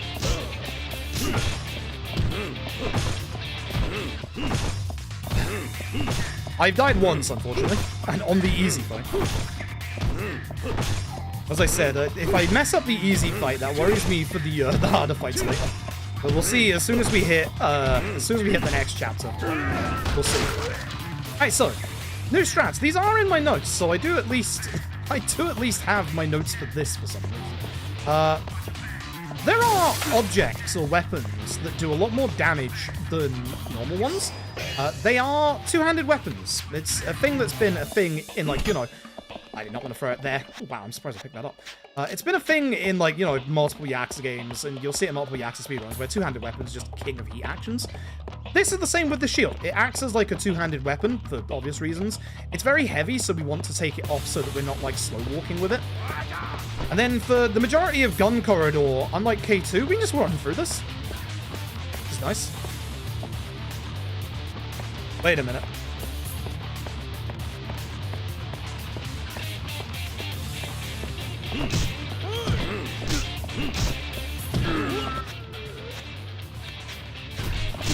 I feel like this is incorrect, but still works. Why is the back of my brain screaming, pick that up for Bantam? Because that wasn't in the old route. But for some reason, my head is screaming, pick up the shotgun. I know we do later on, obviously, but my brain right now is going, pick that up. So for this fight, we want to gut punch the man in black because we want to get all the way to the very end of the corridor. And that is what you do? Okay, cool. And I must have done that, like, once. So the reason why we want to gut punch this guy all the way to the back here is that when the fight is over, there's no ending cutscene where he, like, falls off of the building. I was actually close enough to get hit by you. Damn. And again, this is where the weapon management stuff is going to come into play. So we do want a baseball bat from this fight. For you, ideally, you are... Actually, that might not be too bad in the corner. So you can see now, by picking up a weapon and then changing back to brass knuckles, we can chain our weapons together. That's a Patriarch bat, which is a lot better than, obviously, a normal one. This circle. Nope.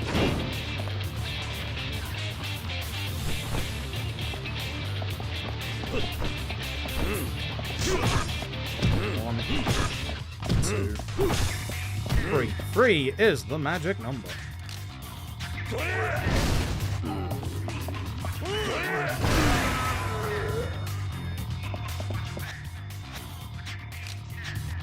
Beautiful. So that gets through that fight a lot quicker. You do not want to fight the man in black in that room because all of those boxes are QTEs. That wasn't too bad. I'm losing time over the chapter because I fucked up the middle fight, but hey, that set piece went okay. It's one of the only chapters I'm happy with, but sure. Alright, so the get to Dokumoto's part here is actually a lot nicer in OG2 than it is in OG1, or K2 I should say. You can go a much more direct route. The downside is it's a lot easier to get hit by the police and lose a little bit of time. But as long as you know where the police are, it's not too hard. You can mostly run down this part on this side. Out a little bit like at the top. You should be like near the middle of the screen here anyway. There's one on the middle here. I'll hit the right, and then for this bit, I'm going to be a little bit careful. Go down a tiny bit, chill for half a second, and then go. If you don't chill for half a second, that guy can see you. I think you can get there with like slightly like better movement than that. But if you just wait half a second there, everything is fine. Third option in OG2 and K2, which is nice. It's always nice when both versions of the game are the same option, because you don't have to brain off, no think. So unfortunately, this is the mid-game of OG2 at this point, and this is where runs die very quickly. This is where fights now become quite nasty. Both in terms of being able to outright murder you instantly, and also just general strategy. Because there's only so much we can do in a couple of the fights coming up. I cannot get the coin locker stuff here, but I am going this side to potentially avoid any fight spawns, because there can be one in the middle of the screen in a second. He's not there today. The fight spawns here have all changed from OG1. So there used to be a fight spawn like right here in front of Millennium Tower, but it's now moved to the left-hand side. This fight spawn is still here, but it's been moved down a little bit, so you can get past that little fence post. See, a lot nicer than having to like go off screen and then back on screen again. So again, a lot of the fight spawns in OG2 are very similar to OG1. They're just in unironically better places for us. We can now cut corners a little bit more accurately in this game. It makes it so much nicer until I mess up the actual angle that I'm on.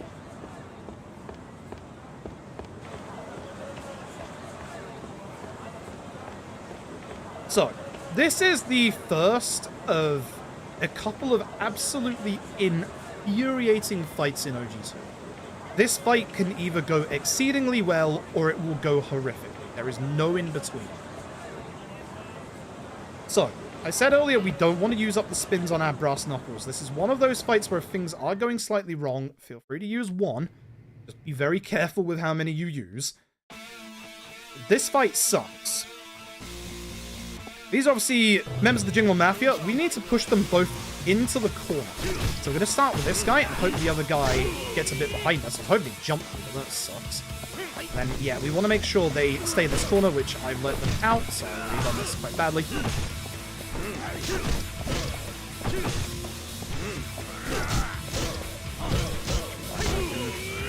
Step backwards, but not happening.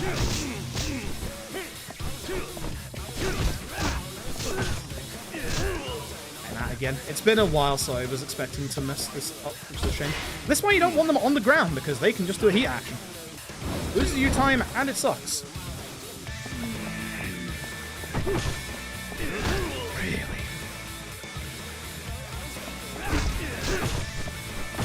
You're deaf. That's my beer deaf. Might take an intensive death here, yeah, just to reset my HP. I don't have less HP for later. I hate this fight so much. And a corner, okay. That's been grabbed. Alright, panda corner. So panda corner is this corner. Oh my god. Very grab happy today. Which actually that works for me because now I can get them both in the corner.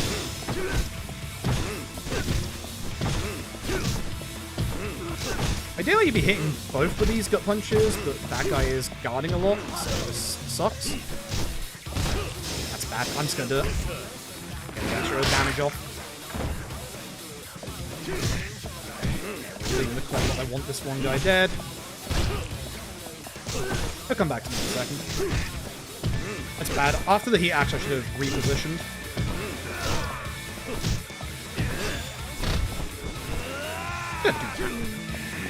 I should have ST there, actually.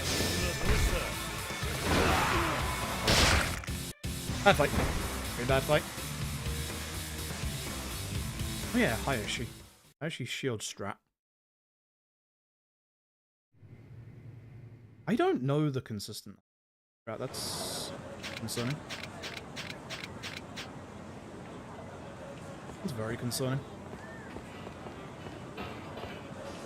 Yeah, no, that fight can be horrible. I definitely messed that up. The way that I took those fights was very bad. I did not reposition myself enough in those fights.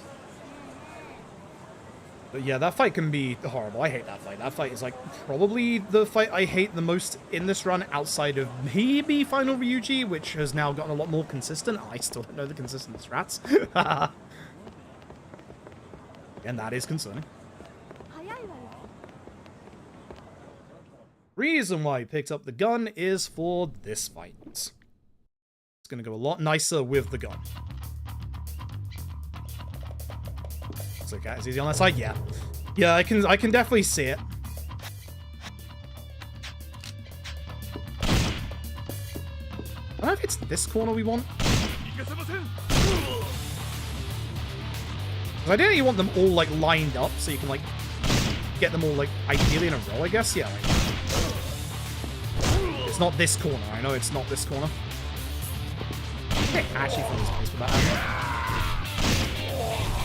I think it's run backwards at first, but I messed up. It's fine. I only want the gun for this fight anyway. I don't know if it's to the door to the right or not, but just part of my brain said I do want the shotgun for that fight. Just, I wish the other part of my brain kicked in to tell me where to stand in that fight. My brain's doing half the work of, hey, numbnuts, this is what you do in the route, and then it's like, wait a minute. I've done Hayashi's shield a couple of times, so I should... I know what to do, but like I always mess up and lose the shield at the end of the fight, and then I don't have it for Shindo is the issue. I know you can do obviously Shindo without shield. I'd prefer to do Shindo with shield, but it's what it is if it happens. I'm much more used to Brass Knuckle Shindo. Brass Knuckle fight guys right there.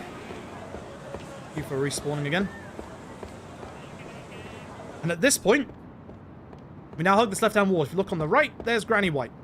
So Granny White has now spawned in. She will now be over there every single time we go through this alleyway. In K2, she is an area trigger across the entirety of Tenkaichi, and you can't avoid her. In this game, she's just an NPC that you can run past. So nicely, OG2 allows you to skip her as long as you remember to keep moving past her. Hey, T-Trouble, thank you very much for the 5 gifted subs. Thank you very, very much. I appreciate that. Helps a lot with the HGDQ fund, that's for sure. Which, speaking of, I still need to sort out the fucking hotel business. Should get on that. I'll do that after stream today. This is Millennium Tower, right? I'm not going the wrong way, right? Yeah, it is. I'll say, my head was just on autopilot of just, yeah, you better go over to the Millennium Tower, idiot. So at this point, what I'm going to do is I'm going to re-equip the brass knuckles, I'm going to discard the shotgun, and I'm going to get the other knuckles, the Hercules knuckles that we picked up earlier.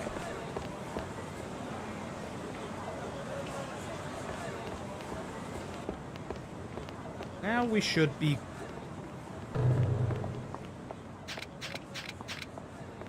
How'd I remember to pick those up? Because that's also newer strat stuff, or newer route stuff that I could easily forget. Alright. This fight shouldn't be a problem these days. It used to be a bit more of a problem, but it can suck if you don't have the timing right. Which, considering it's been a long time, like 11 months or so since I've done an OG2 run, I'm probably going to get the timing wrong. So we have our little basement of the Millennium Tower set piece first. The way this starts is that enemies will spawn off camera. One's now going to be behind me, so I ran too far forward there. Actually, is it just the one at first? It's just the one. No, there we are. How did I miss the other guy? That sucks. I need to see what the proper angles are for this one. So by waiting there a sec, you can see that everyone like gathers up here, and hopefully we can get them all together. But you see there how this enemy fell to the ground instantly. It's because my heat is maxed. Time to react to those. Scarlet. For safety, considering I've been going low HP a lot, I'm grabbing that. Last guy.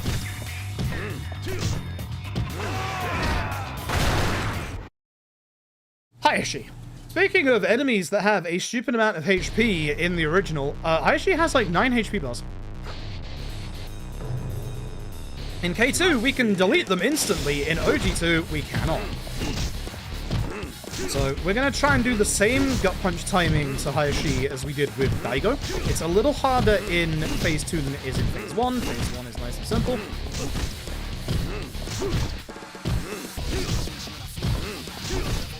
Am I supposed to do a strong attack at some point?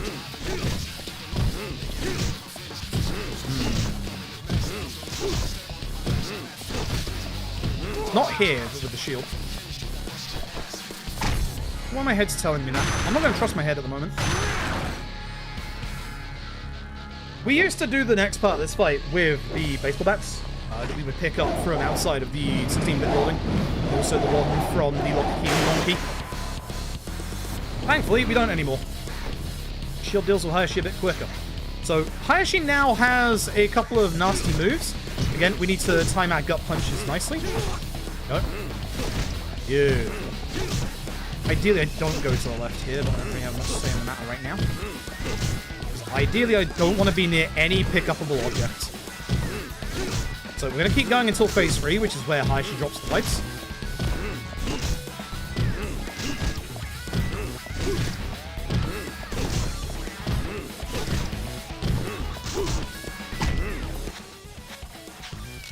Get out. That's why I don't want to be near these. Because these suck.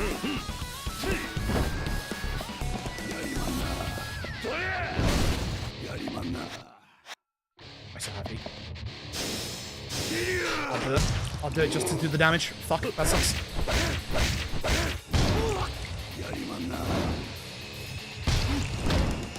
You don't want to do this Feel the Heat if you can't, because it's obviously very slow. That sucks.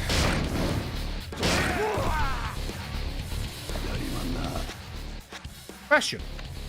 Why does my shield say it has 14 hits on it? Shouldn't it be 4? Am I forgetting how much durability the shield has? I thought it was 5 total. I must be wrong. Either way, I've lost my shield now. We gotta do Shindo the old-fashioned way. It is what it is. I'm used to old Shindo at the very least. That's the upside to this, is that I'm very used to old Shindo. Would have been more consistent if I had the shield, but oh well. We're just gonna have to do it the old-fashioned way.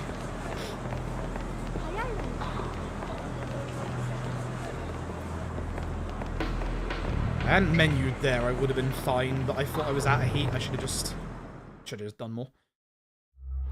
Alright, so the Shangri-La set piece. The Shangri-La set piece in OG2 is pretty simple for the most part. But when we get to the very top, it's probably got the nastiest fight in the entire speedrun.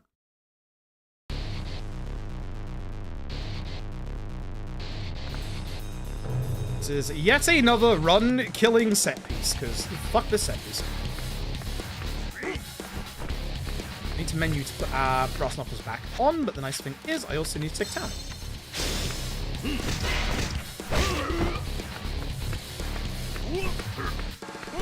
Getting stuck behind furniture in a Yakuza game? Never would have guessed. So just remember, try and have the camera pan towards the person you want to heat action, because for some reason that makes it so that it actually like affects it, like, or actually works a lot more often than it doesn't. If you accidentally hit someone with a strong attack, mash triangle. You will be fine and you will do the heat action. Provided they're not obviously in the middle of an attack already. I'm missing that one heat action. The first 2 floors were quite nice, which is good.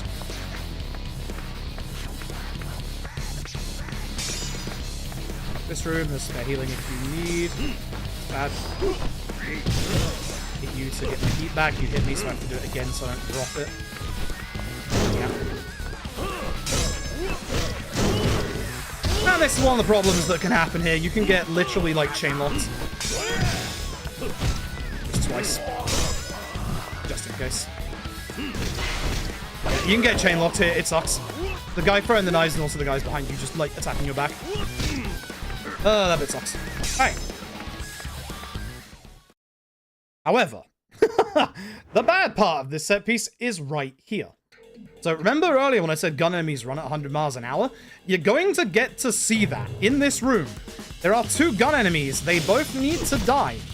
Downside, they're not the problem in this room. It's this guy. The guy with the knife. Because the guy with the knife... Oh, this is such a good setup. The guy with the knife... He will interrupt your every combo. Look at that damage. I'm going to die if I do not heal right here. Oh my god, I picked up the emergency healing earlier.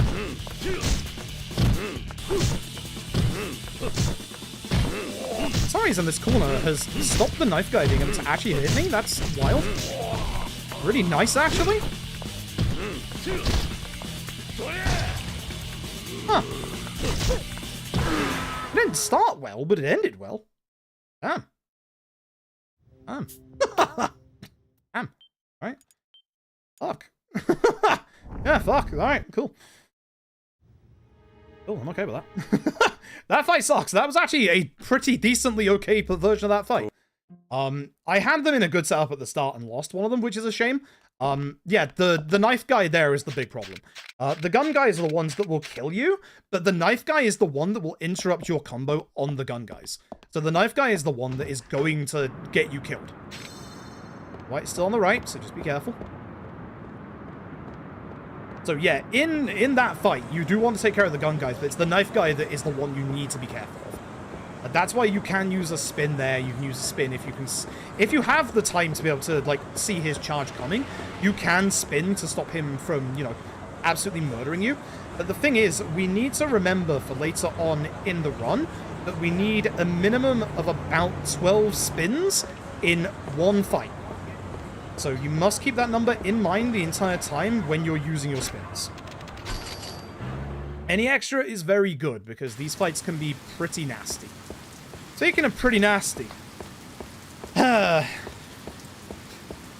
OG2 has 2 strats that require us to be in critical HP, and the first one is coming up in this chapter. This is OG2 Shindo skip, and it is probably the scariest boss skip in the entire series. Because this can go horrifically wrong. And because I don't have the shield, I'm in trouble because my damage is not going to be consistent. So, what I need to do is I need, in one of these fights, ideally this one, to get to low HP. Now, the downside is there is one enemy in this fight, one that is in front of us, that is very aggressive, which is good for us getting our HP down, but the downside is he can murder us, especially if a certain Daigo Dojima gets involved. So, ideally what I would like to do is build my heat up to 1 for stability, so that I can start, you know, hitting the other enemies whilst he's hitting me, and I don't, like, fall to the ground like that. That's it. That's it. Beautiful. Obviously don't want him fully dead yet. I do want him to hit me from behind like that. I don't want to use the heat action to get rid of that.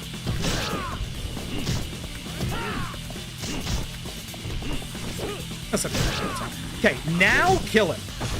At this point, you don't want to die. So when you see a red HP like flashing like that, perfect.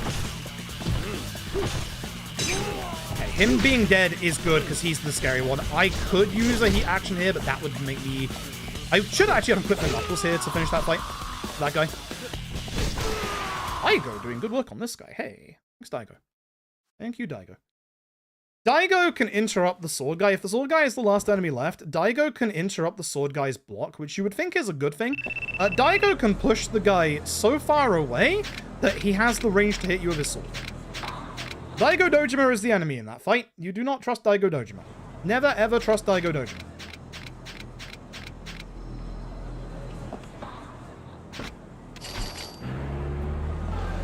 Never, ever trust Daigo Dojima. Now, if you see Kiryu squatting like he's trying to take a shit, that's good. That means your HP is low enough for this next bit. Downside is we're not completely out of the woods yet, and if we do die at any point here, then low HP strats will fail. We can get it back easily against Shindo. We just have to let him hit us like twice. But it obviously takes some time to build that back up. But the downside is we can get hit during the set piece. It is relatively rare, but there is a thing where one of the enemies at the start of this set piece loves throwing their sword at you, because we're going to be running away from the majority of the enemies. There's no barriers in this game, unlike K2, the ones that can softlock you in K2, so we can just run straight towards Shindo. The downside is, with our HP this low, there is a chance that if that sword gets thrown at us, we die. So ideally,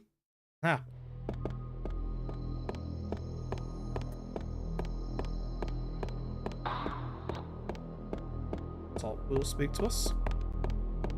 Is he not near him?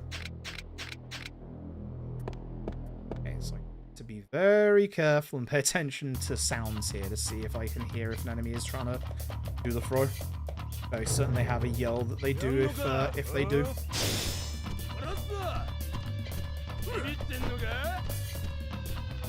Good. Once you're in this corridor, home free.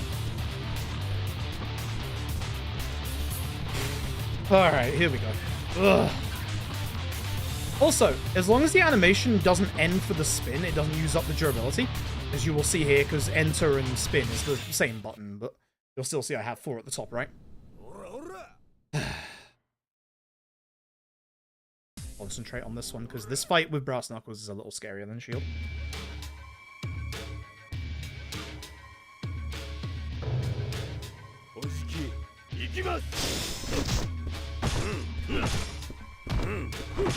This one should be fine. Not anymore, it isn't, because I fucked up.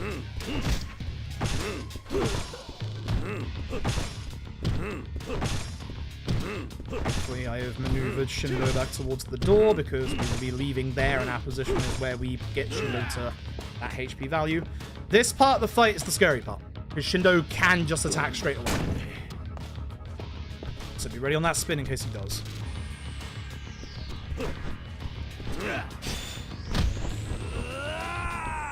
Risking it.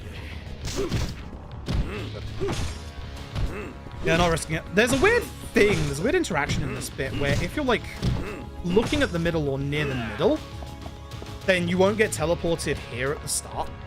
You'll be like further back where we ended the fight.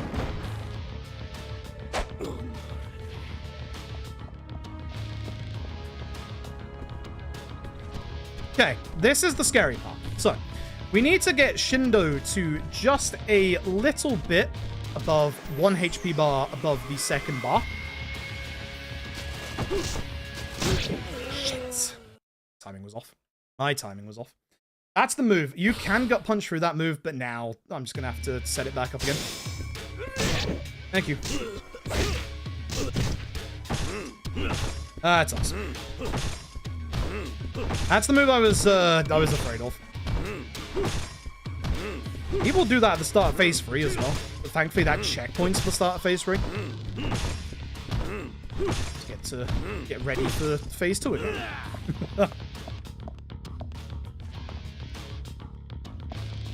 What's that move? The timing for that is very, very particular. Now here's Shindo behaving.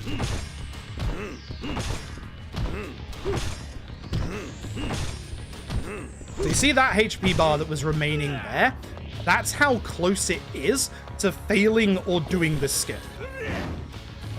That HP bar right there, that little bit chunk missing, that's what we want left over at the end of his second HP bar. It is very, very scary, this. This is like genuinely the hardest like boss skip to be able to pull off in the entire series. It saves us a good 45 seconds to a minute if we pull it off. That's how good it is. Okay.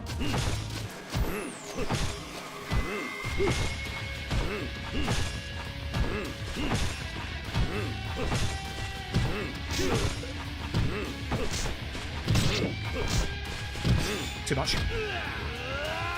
Too much. I shouldn't have done that last gut punch.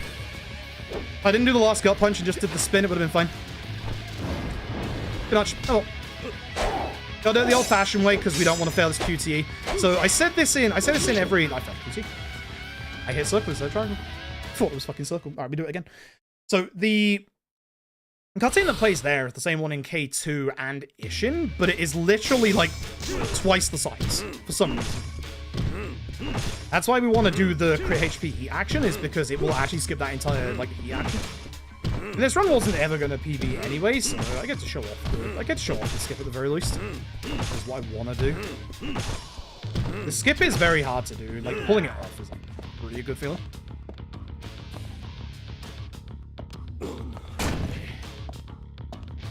I did not get to crit HP, so I have to do that here. Because that'll stop him from...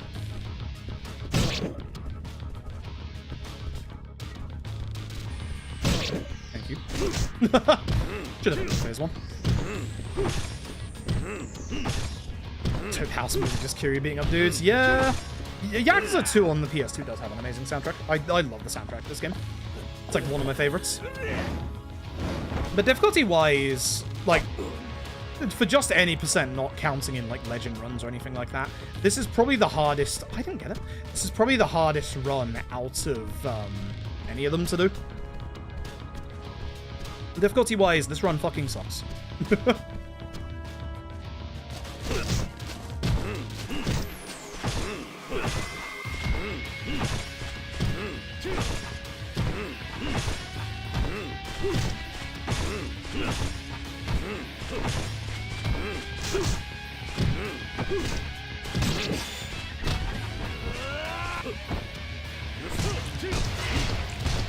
don't know if that's close enough. I think I might be just a bit over. This bit's also weird, this mash, because you can over-mash. It's really weird. If you mash too fast, you can actually fail this QTE.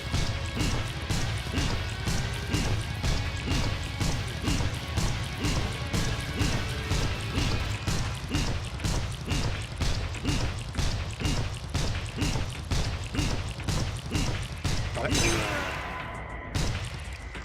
Just. Good.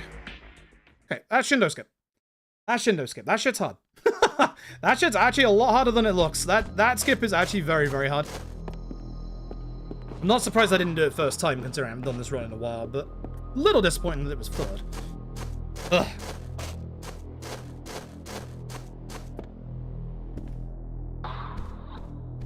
Either way. One last little fight left. Yes, we can die in the last part of the fight as well. We are likely going to have to dodge one of Shindo's attacks. Get the good timing, we should be fine. Square, you can match square for this one.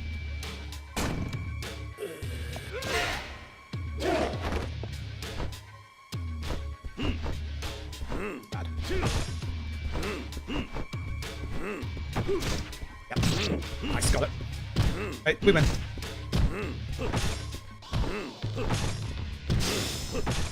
You can see I'm delaying my attack after the first hit a little bit so that my second light is the one that breaks Shindo's guard.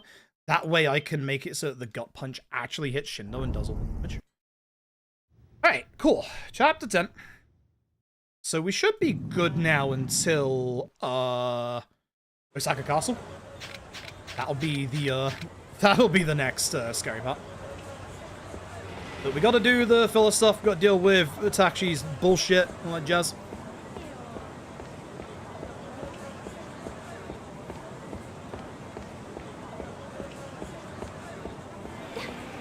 I'm not surprised. I was expecting to mess up Shindo skip a couple of times. I'm actually very worried for Final Ryuji. I think I'm gonna really fuck up Final Ryuji, and that's a problem. Because the timing on that is like so tight. I think there's a new way to do Final Ryuji, but I don't know what it is, and I know it's more consistent. So that's gonna be an issue. Doing it the old-fashioned way kind of sucks. So this is literally just the back and forth to the florist and back to Takashi. There's nothing that happens here. Like, there's no fight spawns that... Oops, stop watching. There's no fight spawns that get in the way. It's just... I want to speak to you. I don't want alcohol, but maybe I do right now. A real good drink in real life, that's for sure. And playing OG2 again. I joke. I love this run. Like, outside of the brass knuckle resets, I do love this run. I think this is, like, one of the runs that is, like, even if, like, you know, we carry on losing time for this run, I'm still going to come away from this run satisfied that we finished a run. This run is, like, legitimately a nasty run. Like, finishing a run is just, it's a feel-good feeling. One of those things is just horrible to do at times. I think I can actually act into that, right? In this game, for some reason, the forest is on the other side of his desk.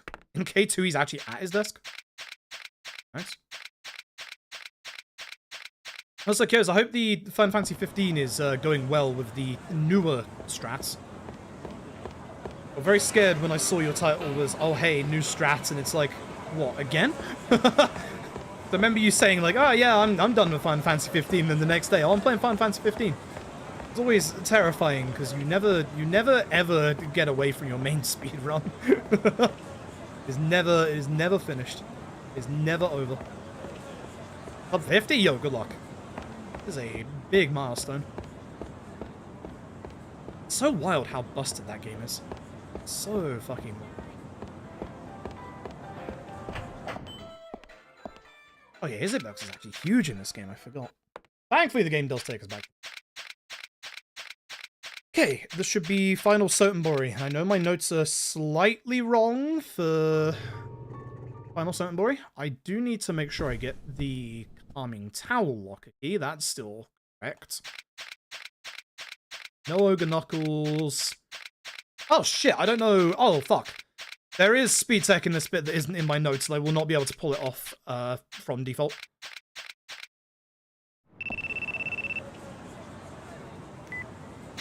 I'll talk about it when we get there. Happens in the next chapter. Next chapter is really cool in OG2. If you've never seen an OG2, like, if you've never played OG2, not seen an OG2 run, if you've never played OG2, the next chapter is really fucking cool. If you didn't have the Hercules Knuckles, you can get them here now, but you have to get them here now. It's like the last chance you have to get them, and you must get them now. Otherwise, you're going for the old slow backup of the Hercules Knuckles, or not the Hercules, the Yoga Knuckles. He's actually solid and follows rules. Get the game to state where it's not sure what it's supposed to do is when shit gets wacky. Yeah, it's something that I'd always wondered about these games. Like, these games are very, very good at keeping you on the actual path that you are supposed to go down. Fortunately. The two games where we have easy to pull off out of bounds in 0 and K1 just don't have anything that we can do with them, which is a massive shame.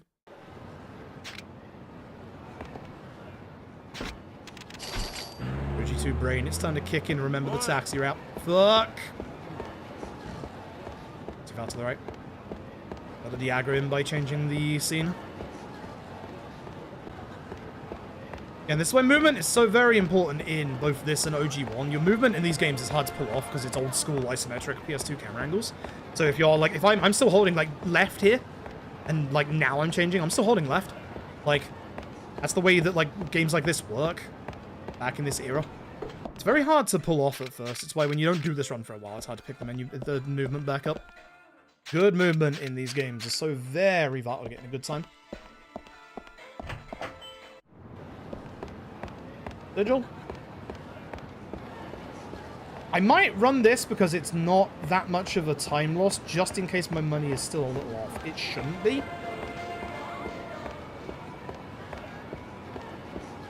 But I'm concerned. I think my money is now at a point where it should be. I think I should be around like 18k at this point. I think I'm at 19. If we were doing the new strat, I'd have more than enough money. But I don't have the new strat in my notes, and I would not be able to pull it off. It's our second visit to Sigil, or third even, so just remember, do not go straight to the bar. You can get a better angle from the left-hand side, but I haven't done it in a while, so I'm just going to be a bit careful. Do not try and do the corner talk to him like you did back in Chapter 4, because you will hit the comedy sub-story. Which obviously leads into the fight that's outside, and that wastes so much time, because it's not skippable unlike K2. Your tank controls executed well? Yup. Yup. This fight. Right. We're in the point where we gotta be careful of the action usage. So I'm hitting all of these first so I can get rid of their stun guns, because these guys suck.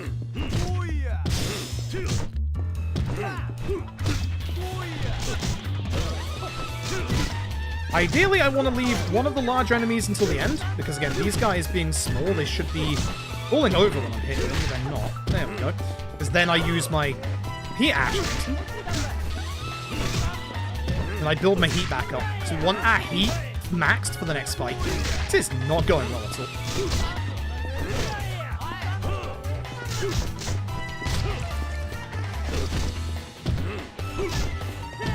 Not going well whatsoever. I'm just going to do gut punches to end.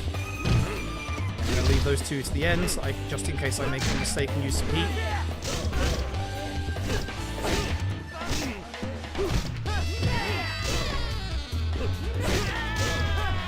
I don't know if these guys are one hit.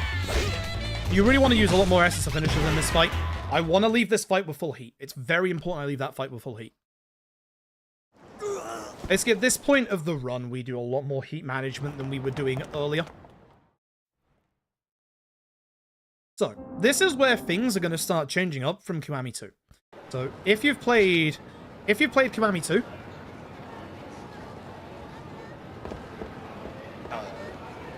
River, right. Forgot where I was going, because the river is a little different in this game, isn't it? Yeah, it's right here. This is where things are a little different in OG2 compared to K2. You're going to notice immediately a couple of differences. So this is obviously the tattoo artist. Obviously, this is the whole Ryuji tattoo story. This is still obviously main story. None of the main story beats are going to be changed in this next chapter, despite everything being completely different if you've only ever seen K2. This is where OG2 gets really cool. Really, really cool.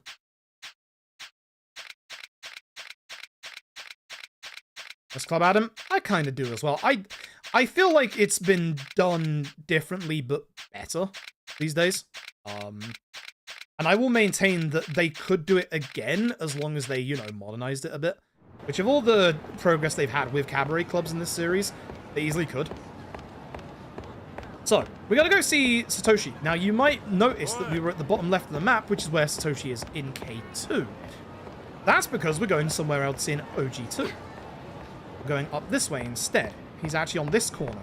And you'll also notice that the acupuncture place that's supposed to be on the left here isn't actually here. But the acupuncture place still is in this game. So you might be wondering, where is it? Yakuza office number 3. It's used in so many Yakuza sub-stories, and it's the Peace Finance office in Yakuza 1. Love this music. So this is the reason why you want full heat. You only want to take care of Satoshi, and obviously he's a smaller enemy. So because of that, come to the ground, as a finisher, and gut punches. Don't you come near me with that. Good. Good fight. Very good fight. Perfect fight. That's why you want full heat. Exactly why you want full heat. Yeah, the fight that having to do with heat action. We have a lot of heat built up for the next chapter. Easy peasy. Okay, I'm gonna have to... Oh god, I'm gonna have to remember what to do for the old strap for this. It's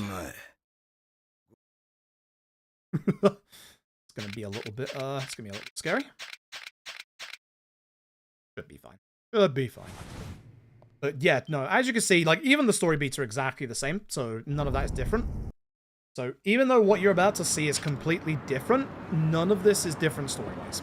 But all the story is still the same as K2, it's just what you're about to see is a lot different and a lot cooler than K2. Chapter 11 in OG2 and K2 could not be any more different. So we go and see Kaoru, like we're supposed to, obviously, in K2. In K2, you now go and see the guy down the south part of the map, the guy who's playing Shogi. We're not going to do that. You can see that we are being told to go to the top right part of Sotenbori. This is why OG2 is fucking cool. Shouldn't be any fight spawns of Kaoru in this bit. When we get to the top right, welcome. The place that is only in OG2. This is a separate district of Sotenbori called Senseisho. This is also, if you've ever played Persona 5 Strikers, the same part in that game. But this is only in OG2. It is a very thin, linear area. It has a couple of restaurants, one shop or two, and Shogi. This place is not utilized that much. A sub-story on the right there that we are avoiding. This place is not utilized that much, but it gives the town a little bit more flavor. It was not in any other Yakuza game other than OG Yakuza 2. Downside. This place fucking sucks because of that guy that we just passed right there. That fight spawn is going to get us killed. Top option? Oh wait, no, it was supposed to be a second option. I can speak to you. No. I'm gonna pay this guy 10,000 yen.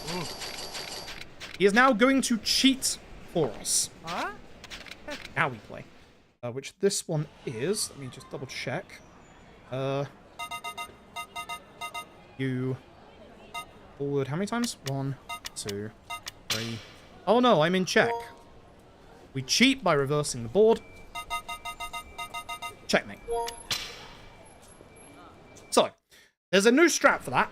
There is a much newer strap for that, and it's fucking hilarious.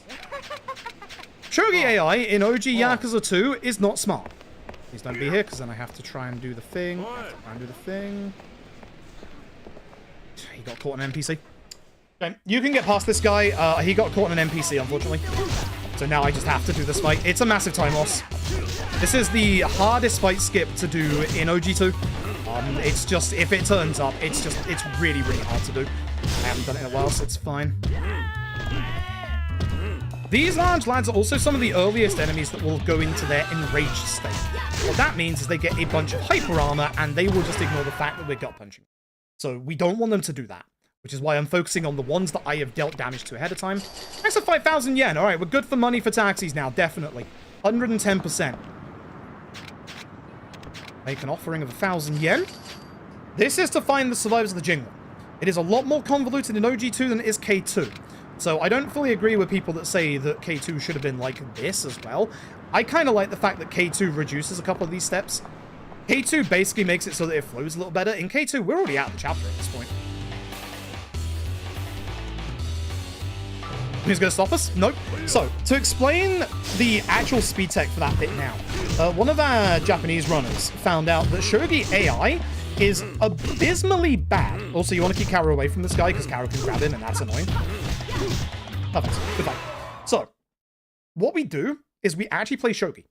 So we do, I believe it's 10 moves. And here's the thing, and this is the really dumb thing about the Shogi AI in this. When we do the final move, the AI is not in checkmate. It is not under that big of a threat of checkmate, but the AI gets confused and thinks that it is in checkmate. So the AI gives up. The AI thinks it is about to lose the game, and therefore it just gives up. That sounds fucking stupid. It is. The Shogi AI in this game is just bad. Like, it just gets very confused. And then in Kenzan, they made literally pro-level Shogi AI. Fucking terrifying. So we want to grab this lock key. Should be the right one. I hope that's the one. Use the viewing deck. We get ourselves a phone number to call, which I'm right here. There's a little bit of speed tech in this room as well. It's a little weird, and I'm not sure if it's not fully consistent to pull off, and I'm not sure it saves that much time. This is 503. I remember what fucking password was. What you can do in this bit is you can get Kaoru stuck at the start of the room next to the lift here, and then you can just teleport back to her right there. I don't know fully how it's pulled off, and I think it's a bit inconsistent, so that's why I haven't, like, obviously tried to do it, because I don't know what it is, but it is definitely there. I think it only saves you, like, a good couple of seconds, like 5 to 10 seconds at most. So it's not, like, the most, like, biggest, like, time save ever. Now we've gotten our phone call, we were told to order the Black Bear Guts 3 times, which, as you can see, are free. This is our secret way to be able to get into where the survivors of the Jingwon massacre are. Then we get to another fight that's fucking awful in OG2. As I said, the mid-game of this speedrun has so many fights that are just fucking horrific.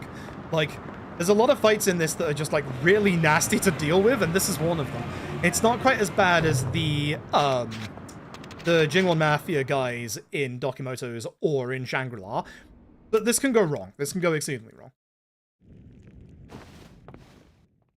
Chapter 12 after, which I've got to be very careful with, because there is an OG2 specific thing that we need to do.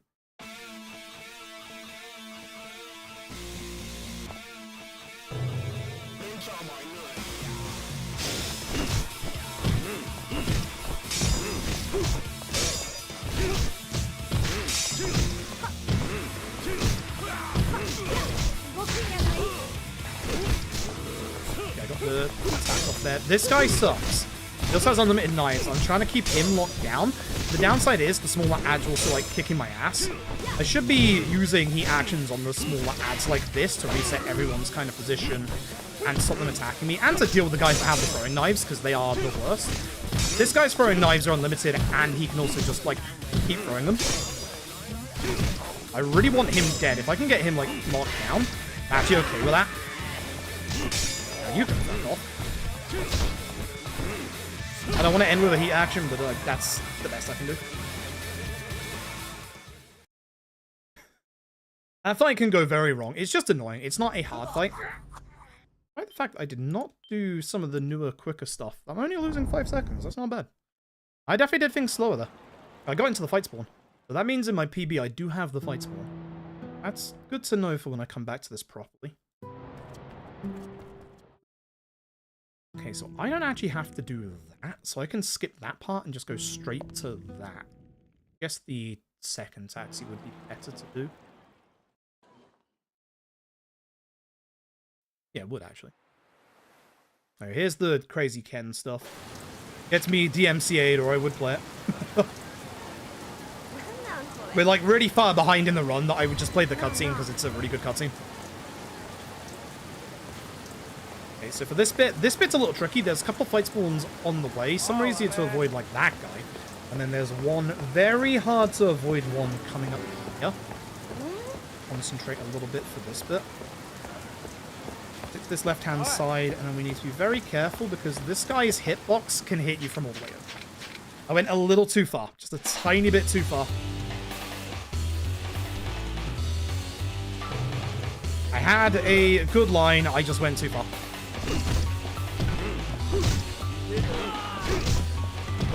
It's also a little unfortunate because, again, this is another chapter where we're going to be managing our heat, so having a little bit of extra heat here actually, like, throws me off my balance a little bit. This is also another very scary chapter. This is the start of the end game, and this is where things get really nasty. This is where death occurs quite frequently in this run. Okay, so this is the OG2 specific thing. Gotta remember that. In K2, we can go straight to the golf center. We can go straight to the golf center and start the, like, big long story chain of, you know, going to fight Kurokawa, go to Osaka Castle. In OG2, it's a much longer, because there are a couple of extra things we have to do. And the first thing that is super important that is exclusive to OG2, we go speak to Kurokawa. Kurokawa is the most important first step. If you do not speak to Kurokawa, you do not get the phone call that we need to progress the story.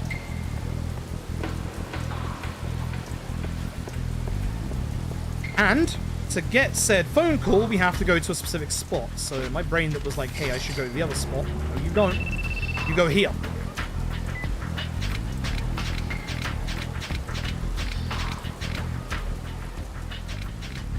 I think now I can open up the coin lockers. No, I can't. No, no, no, no, no. No, not yet. Not yet. No, no, no. That'd be a mistake. That would fill my inventory completely. The old route, we didn't have a full inventory. Now we would. Do it on the way back. That would be a big mistake if I was to do that now. Glad my brain kicked in and told me, hey, 4 weapons.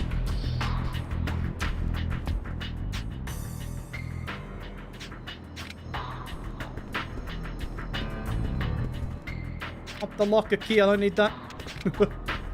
Man on the floor.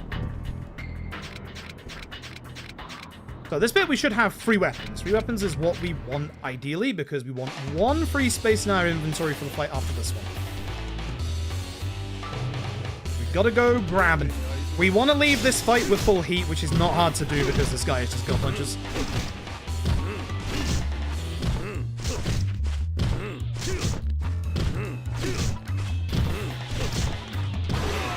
It's an easy. Again, we have very important heat management in this chapter. We want to come out of this fight with full heat. Come out of this fight with full heat, then we are doing very, very good for this chapter.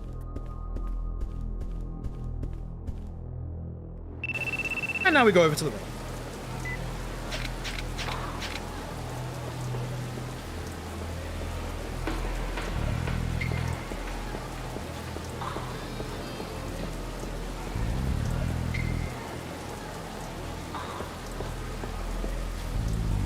Reason why we want to have full heat.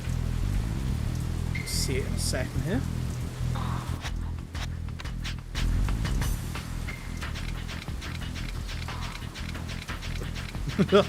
I almost had to do the backup strat, which I fucking hate the backup strat if you have full weapons in this fight.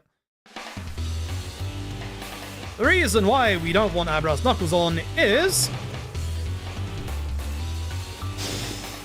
we throw Kurokawa into the drink.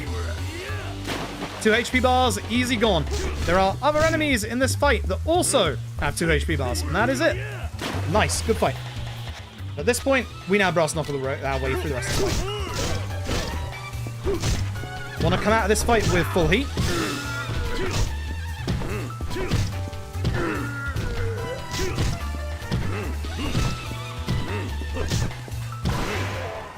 Cool.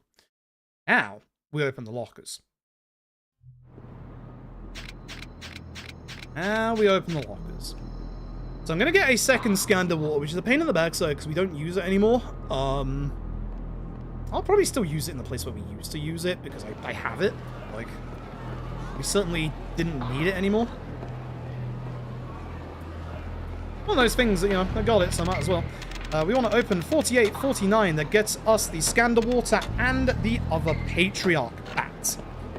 So you now might be wondering, where's the acupuncture place? The acupuncture place is in Sensation. Ran past it earlier. That's the reason why OG2 is pretty cool, because we get to go back to Sensation one last time.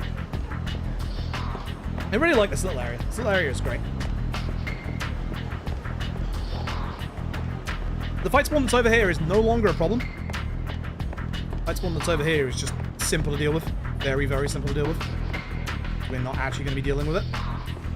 It's not even here. And here's the acupuncture place. So, Saki runs. We're going to go after him.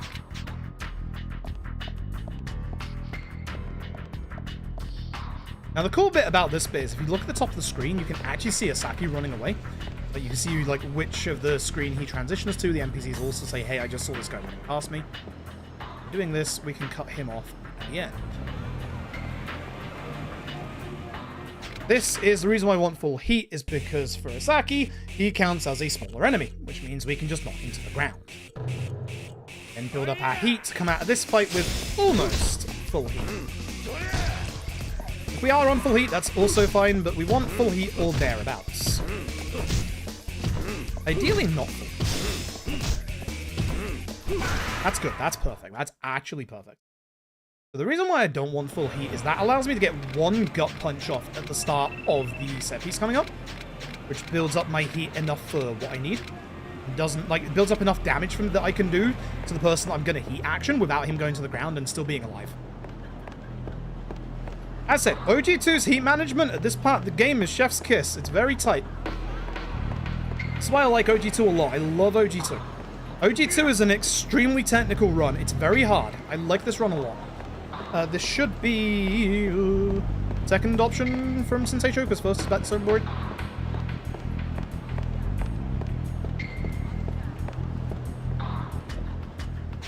Now we start Osaka Castle, which, as you can probably guess, in OG2 is fucking horrible.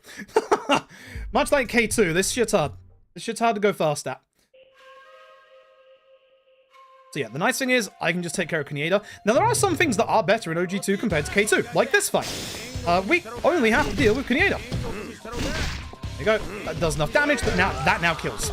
If we didn't have that gut punch at the start, we would have to do a little bit more damage to Kaneda. Nice and simple. Square, circle, X. Circle, X, square. Circle, X, square.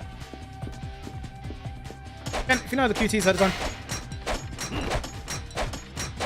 always the same, not randomized.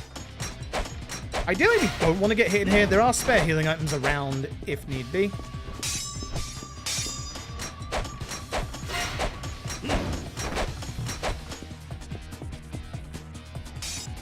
This is the maze. It is the exact same layout as K2, with less spear traps. Went the wrong way, idiot. And the nice thing is, they left the door open in OG2. Now, we cannot get on the Gatling gun whilst we have brass knuckles on. So what you want to do is dump the baseball bat, or the Patriarch bat, by throwing it over the edge. This would have been the backup to the river fight if I had all of my weapons on. You.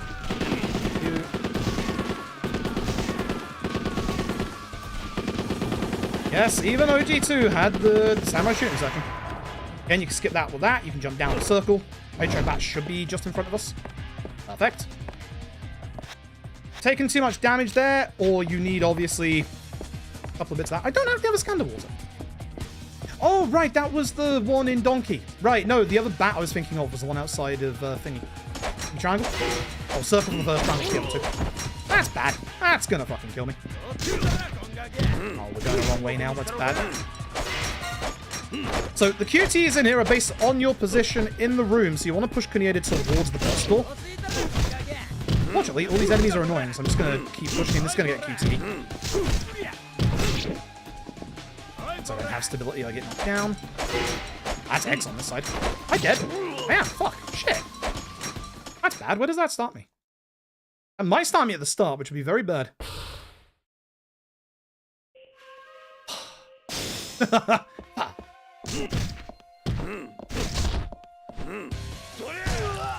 is why I hate that room going wrong. Alright, circle to the beginning, let's try and get the other two. Why don't we just do it again? Thankfully not too long, considering, you know, this bit is open compared to OG. K2. Okay, that's fine. I still have 17 spins left. We're still fine. I really would have liked to have not used that one there.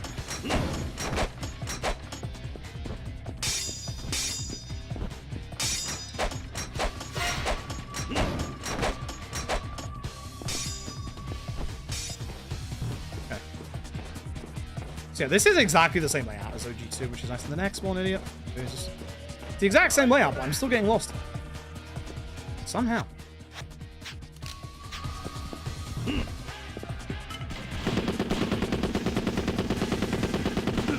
So there's a bit of recoil and bullet drop. That's why I'm aiming slightly up a bit. Like, it's not going for headshots or anything like that. It's just making sure that I can actually, like, hit the target. I was gonna hit him.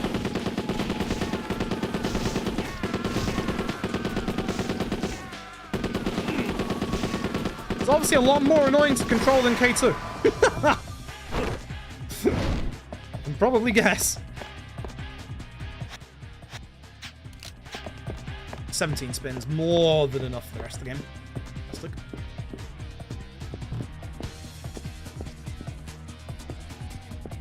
Circle first.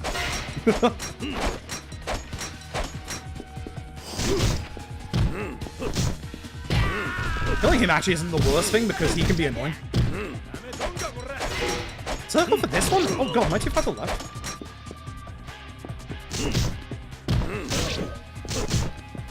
Shit. Again, it's fine. There's no QTs this way. It will be if I keep going left though. Maybe actually do it right this time. I'm gonna take that safety heal that I just picked up. Because I will die in this fight. This is like a genuinely hard fight. I'm probably gonna fuck this up once or twice anyway. Let's take that heal. Hey, this is the fight where you need your spins. This fight is horrifically nasty. This fight is very, very hard.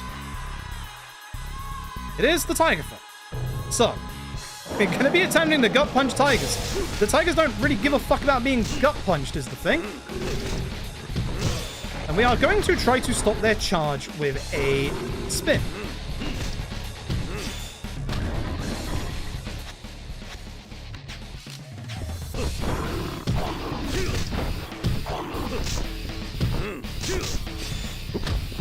Ideally, you want some double hits here. That'll do. You want your heat built up to fill heat. This will get it to very low HP. This is good. This means that I can demolish this guy in a bit. So now, focus on the other tiger. The other tiger. Oh, Jesus Christ. That killed the tiger. That's bad. That's actually very bad. That's very, very bad. This guy is now going to aggressively go for me. Yep. You can avoid these QTs if the other tiger is still alive.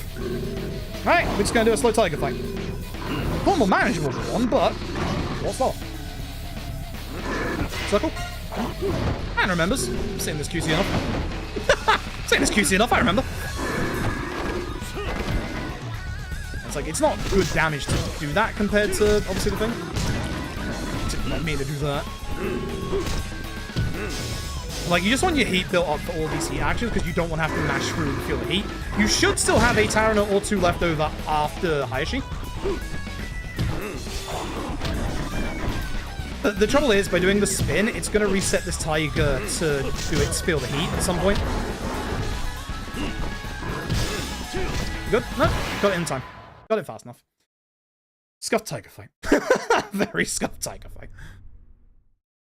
But yeah, basically what happens is if you leave both tigers alive, the second QT goes off, and that stops the other tiger going in to feel the heat, so that you can just chain between the two tigers.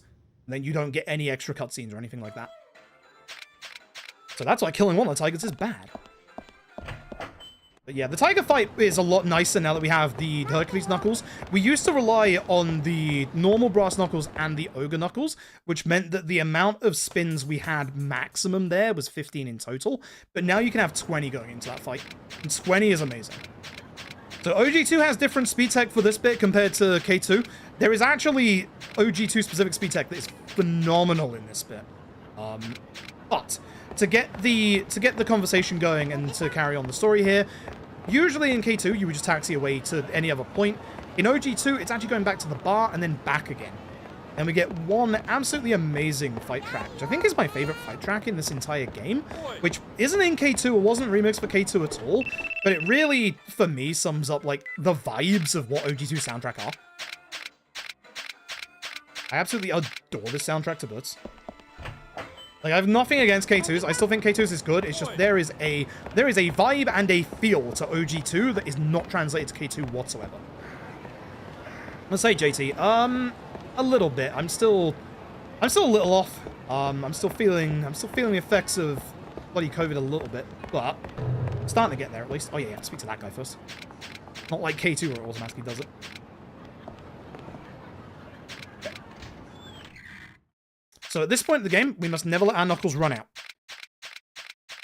We need them all the way until the final boss.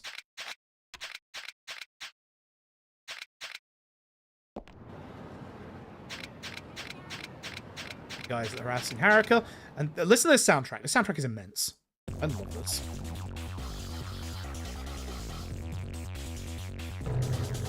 When he plays here, such a good track. Go down in one hit.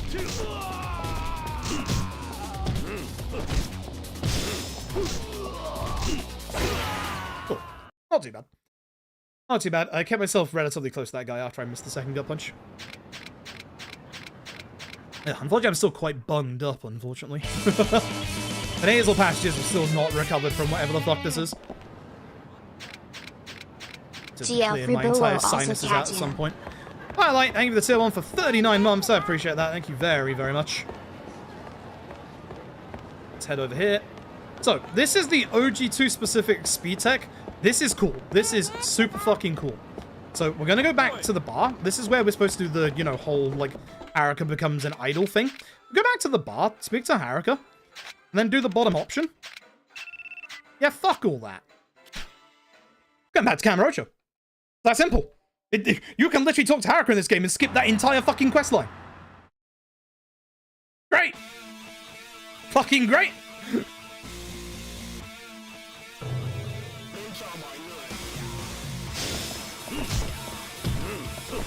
Oh, I love OG2. Good, he's the one I wanted to hit for the heat action. Why did you turn around, Kieran? Did he take care of the guy with the gun?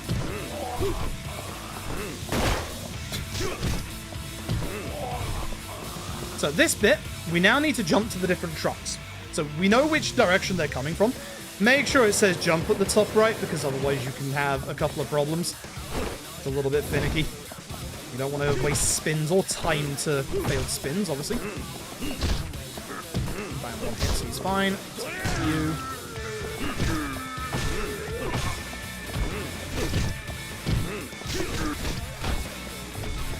I feel like the middle for this one. This one's a weird one. So, you might remember earlier I said there are a couple of fights that we actually do want to end with a heat action. That break the rule of no ending fights with heat actions. The one coming up at the end of this set piece is one of them. You'll see why. Getting shot there is actually pretty good, because that means I don't tab heat to knock you down.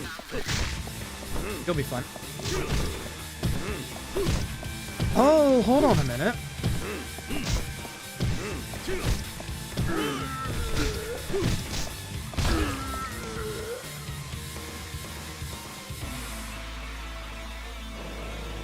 Getting confused with all that, it's fine. This fight, I'm obviously going to go after the guy with the shotgun.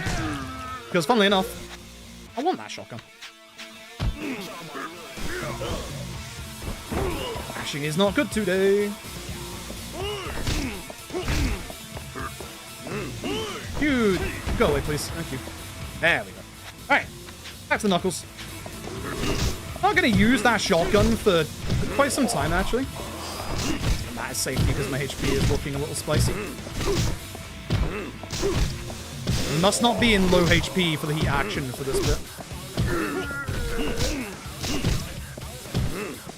It's okay to heat action this guy because we'll get a chance to build it up here. Right, and this is the guy that we actually heat action. This is the man in black. You might remember this guy So here's the thing. And this is the cute little thing about this fight. There are 2 different end cutscenes to this fight. There is a long version, which is just to finish the fight, and then there is a quick version.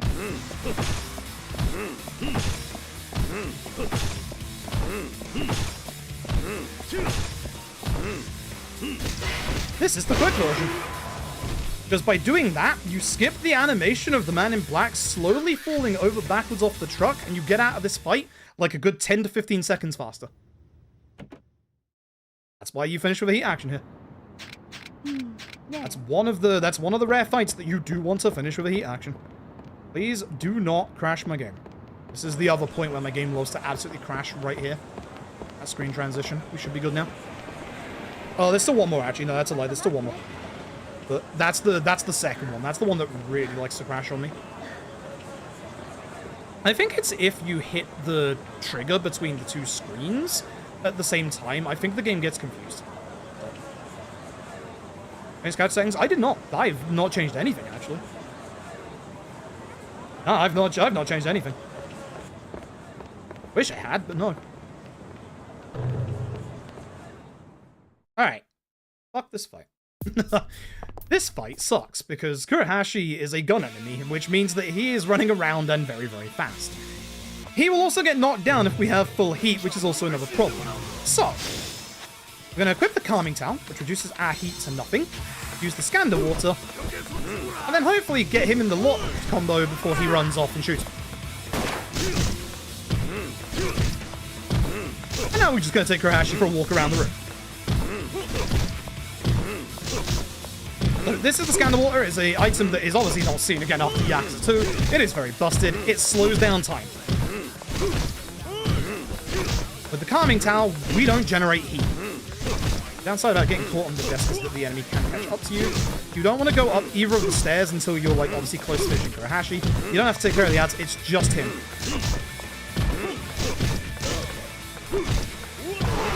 That's not bad end. Decent fight. Decent fight. There's what it is. That's that. That is that. That's just simply that. Yeah, no, I know I haven't done OG2 in like a long time, but I haven't changed any stream settings. In fact, it should look worse. It should look worse because my bitrate is lower because of dual streaming to Twitch and YouTube. So, yeah, actually, it should be looking worse, but if it's looking better, hey, cool, I don't know what the fuck I did. I'll take it. At this point, we don't need the Calming Towel. The Calming Towel is literally for that fight and that fight alone. We can use it in the next fight. I've been, like, playing around with using it in the next fight, but it's like, eh. So, I'm gonna unequip the Calming Towel, and then I'm just gonna discard it. Or I forget about it. Want that thing gone. We're getting the money from the guy earlier. We definitely have more than enough money for taxis left. So we are very good just to do the rest of our taxis. Oh, we got way more than enough. We should have, like... If this is the actual round, we should have around, like, 2,000 to 3,000 yen left at this point. We have, like, literally fucking nothing, and we've got, like, 7 taxis left to make. Like, you have a very, very tight money route in this game. That's why I had to do some sweeping changes earlier after messing up 2 taxis. We gotta go find Kaoru, who's at, obviously, Serena.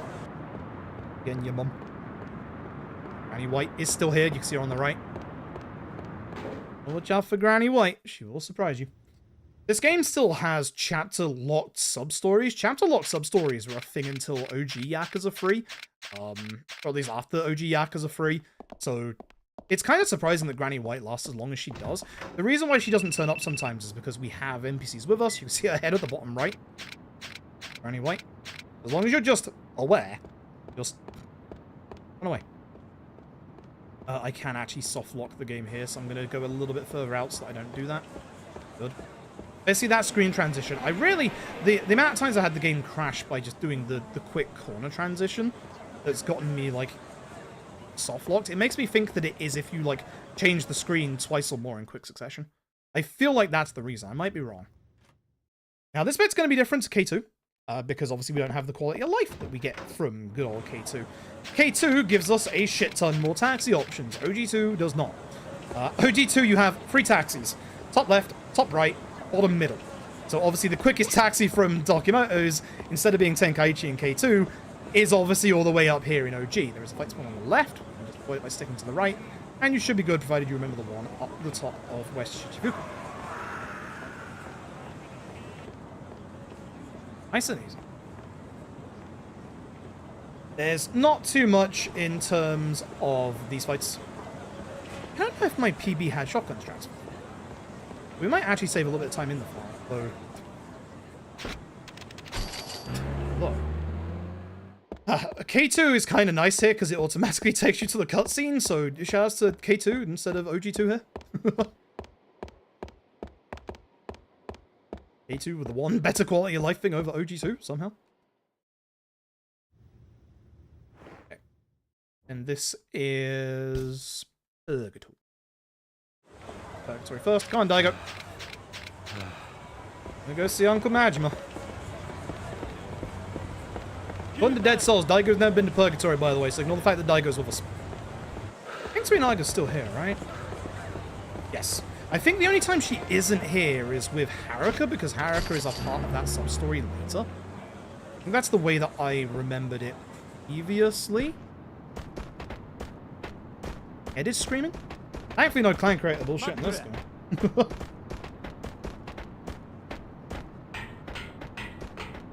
The main clan creator casually, but in Speedrun, God, it sucks. Also, chat, anyone tried out the new game, the thing, Marvel Rivals, that's the one. Marvel Rivals, that's the one. Came out yesterday. I think it had 500,000 players playing it yesterday or something like that. Fucking wild. I want to call it like an Overwatch clone, but that's what everyone has been like describing it as. I tried it a little bit, like late yesterday. It's okay. Like I think it's one of those that needs time to fully enjoy it.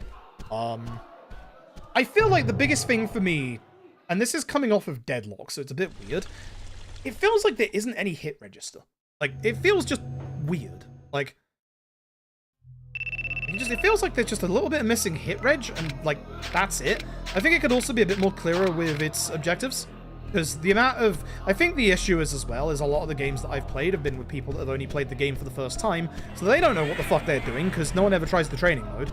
And I've seen Spider-Mans getting stuck to walls instead of going to the actual, like, objective. Iron Man's flying around doing whatever the fuck they want. So I think it's one of those that I just need to do more time into it to see if I enjoy it. I've had not good experiences so far. Really enjoyed Star-Lord though. Star-Lord, good fun. Star-Lord, very good fun. Has that really nippy, nimble gameplay that I like. Saying it could be the Overwatch killer. Yeah, I see that a lot. Like, I think there is... It's kind of funny, because I think for a while we went through a period of, oh god, hero-based, you know, multiplayer games. But I think there is a lack of, like, that negative perception in regards to,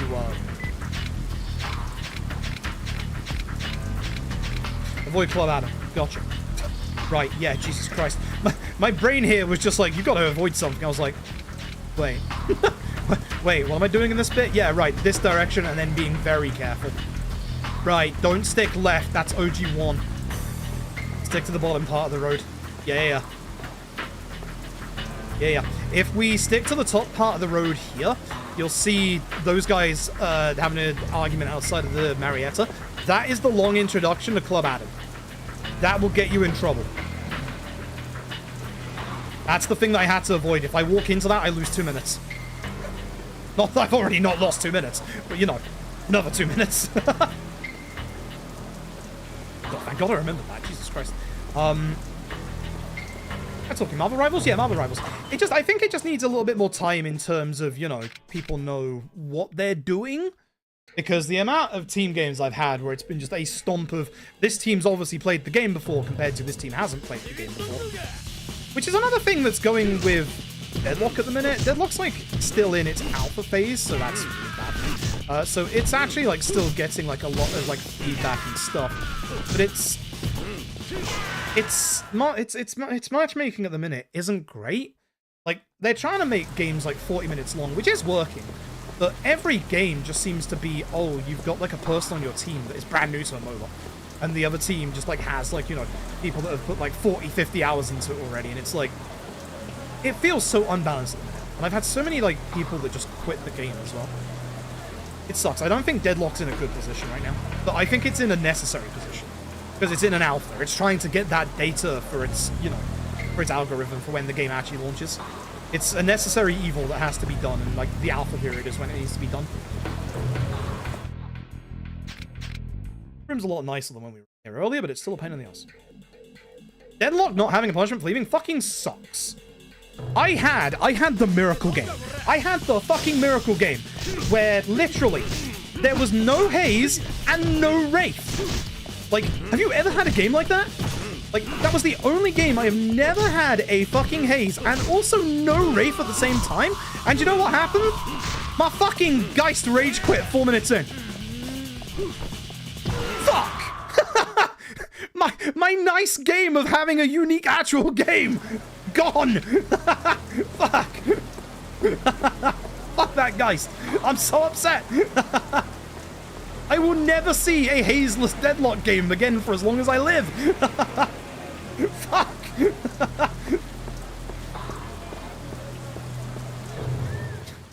God damn it. I'm so mad. Yeah, no, I'm enjoying a lot of multiplayer stuff. Vera, who was in the stream earlier, we've been doing multiplayer archipelago randos. I've been tempted to stream one of those at some point. It's not going to be for, like, everyone. It's also going to be very confusing for a lot of people. I should be gathering what it says. Yeah. I let them go. That's good. These two are aggressive, which I don't want that to happen. So I gotta kill this guy while I'm still murdering him. I'd have to explain a lot about the multi-mod if I ever did, but it's really cool. It's really, really cool. It'll also be a return to content I haven't done for a long time with suitors. I think we should gather these three at the stairs. Actually, no, this is a good angle. Go here. Oh shit, if I actually could have taken him down, that would have been good because I didn't realize that. That's I wanted to hit while he was on the ground because the Essence Special wouldn't have killed him at the first. He'd have had 1 HP left. I wouldn't have had the slowdown.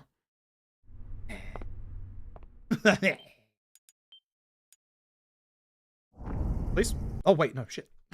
It's... Not that gold.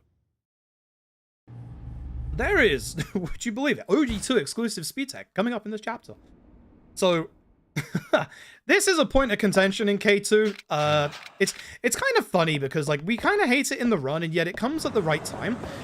It is obviously door percent in K2, where we have to sit and stare at Serena's door for like 3 minutes while waiting for a phone call from Date. It actually gives you a nice chance to calm your nerves or make you more nervous. It's skippable in this game. The waiting segment is skippable, and the way that we skip the waiting segment is going to be kind of unbelievable. You aren't going to believe who we utilize to skip the waiting segment. And no, we can't use him in K2. We have tried. The way that K2 skips its waiting segments is different to, obviously, the previous engine with Yakuza, where obviously we can use the arcade, or the old engine like this, where it's actually tied to certain trigger points. Which, I don't know how anyone found out the trigger for this one, but God, it's funny that this works. It's so fucking funny that this actually works. So there is no 3-minute waiting section, but we do need to take a little bit of a detour to skip that. Not that way. In bad movement, name a better combo. So we're going to head over this way. In K2, this sub-story is moved to the street below us, because over there is obviously the Club Adam one in OG2. In OG2, by going this way, we get good old Akimoto. Akimoto is speed tech. I'm not fucking joking. Akimoto is speed tech. This is the start of the Akimoto jump sub-story. So by going and saying no twice, for some reason, there's the phone call from Date.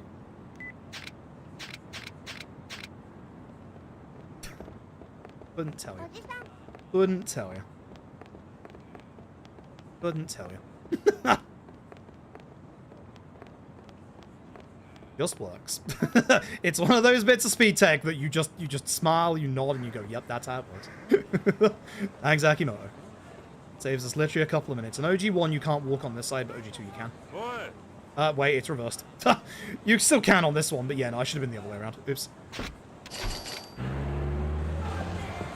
No Suinaga, because we have Haruka with us. You can just run straight here this time.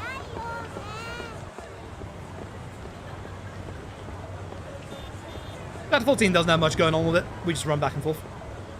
And then the finale is going to be very, very different to K2's, and also a lot fucking scarier. Right, Spawn?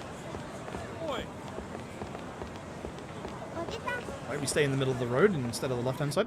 I think you can avoid that guy on the left-hand side in this game. It's one of this or OG1, and considering I've just gotten them confused, I'm not going to risk it. New Power Rangers Brawl? I didn't realize there was a new one coming out. I know, was it Rita's Revenge? Question mark? The 2D side-scrolling, like, Teenage Mutant Ninja Turtles kind of esque game was coming out soon. Do not have the money for that. I have to save my money. It's a shame, because that looks fucking dope. That actually looks really fucking sick. I actually really like the look of that. Oh, that's up again. Yeah, Rita's Rewind. Next week? Yeah, okay. Looks really, really good.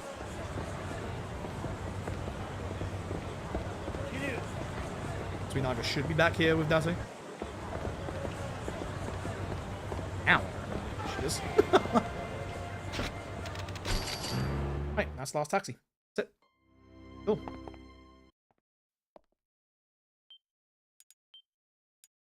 Considering the meme of flashing with it, I wonder how many people actually seen the original of it.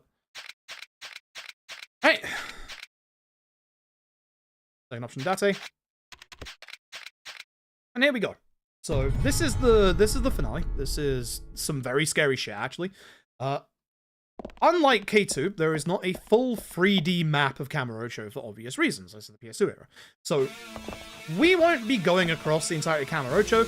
We're doing fight after fight after fight after fight after fight into the boss gauntlet. Which, that's where the scary shit begins once again. Oh god, does it ever.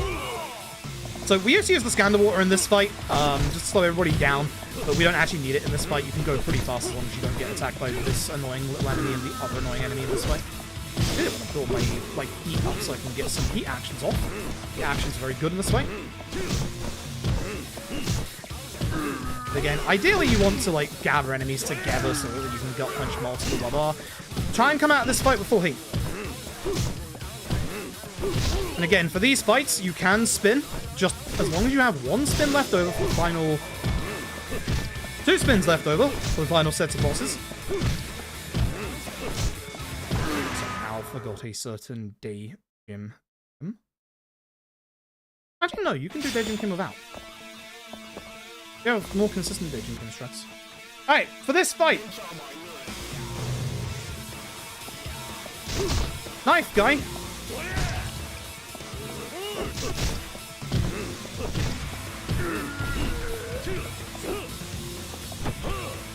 Hit this guy's getting off the floor. Right, curious. Hit this guy once. Baton guy. Baton guy is the actual scary enemy in this fight. He can kill you. I mean, everyone can, but this guy is the actual one that can stun lock you for an infinite combo. Oh shit, he's aggro.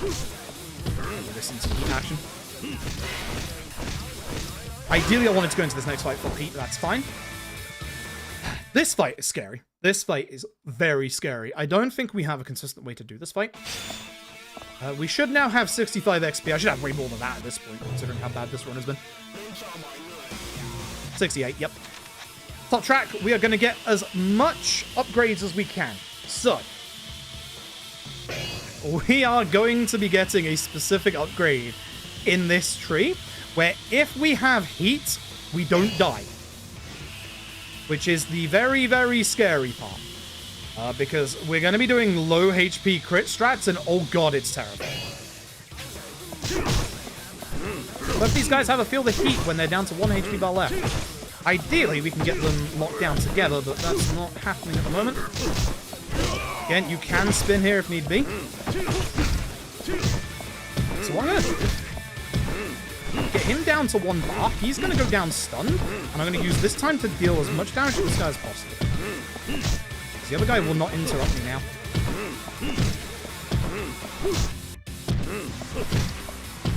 Get back up now.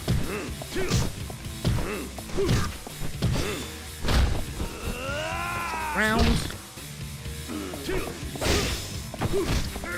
Shit. Ah, that sucks. I almost had it.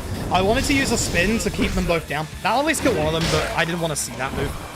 The thing you don't want to see is their heat attack. Their heat attack is actually really nasty. It does a lot of damage. It can potentially kill you. And obviously that would have killed me because I didn't have full heat. I want my heat coming out of this fight. However, we do get a full heal. The game does heal us here, which is kind of nice and kind of not. Because we need to come out of this fight in crit HP again. Well, this fight or the next fight. I like coming out of this fight in crit HP, because I do not like going into crit HP in the next fight. Because the next fight can stun lock you. So this fight, I use that gun. Huge axe. Should have moved first before I put the gun. So ideally by moving back, we can line them up, like in a line.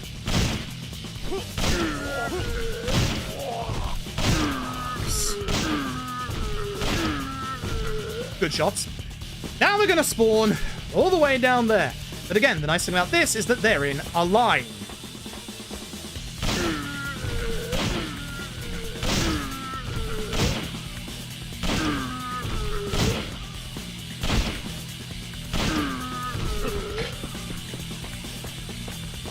Fortunately, the other guy's shotgun does despawn.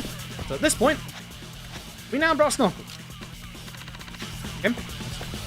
No, it isn't. It's right there. Was I on top of it the entire time? Jimmy, you can't see. Which one of these? Alright, it only has the one shot, right? Yeah, I think it only has the one shot. Oh, yeah, that's full. I'm stupid. Piss off. As you probably see, all of the members of the Jungle Mafia have letters in their name. Yes, we're going through the entire alphabet. Getting shot here is not a bad thing. I need that low HP. Apart from losing the shotgun. Not bad, I guess. Now, these guys suck. Some of them go down very quickly. Some of them have hyper armor.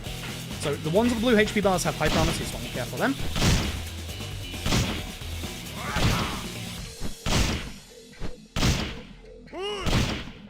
Some of this is going. See, I had one more hit left. That's fine. So I'm going to build my heat up and get to low HP at the same time. Okay, it's just the hyper armor aggro lads left. Thankfully, the shotgun doesn't do that much damage to them. I'm going to take care of one of them just in case so I'm like a little bit more safer. And I need to build my heat up anyway. Buddy. Uh-huh. Kill me. Oh, that's bad. You see the screen flash blue? I've just been saved from death. Yeah. Why do I not think to put the brass knuckles back on when that's your entire damage? I could have been very safe in that fight if I'd had them on. Just do this bit again. As I said, death can happen very quickly at the end of this run because we don't get HP upgrades. We just don't. Like, this run is bloody scary at the end.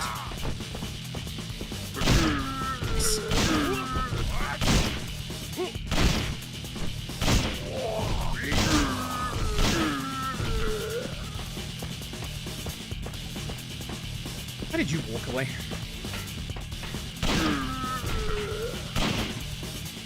Did I not get the guy in front? It got the one to the back. Shotgun hitboxes, baby. I've been remembering which shotgun you actually grab. I'm going to wait for them to get a bit closer, actually. Nice, that's a good one.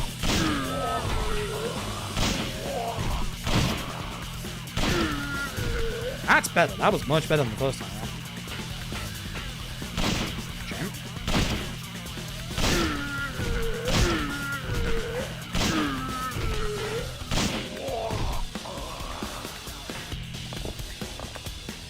Much, much better angling that time around. Goddamn. Alright.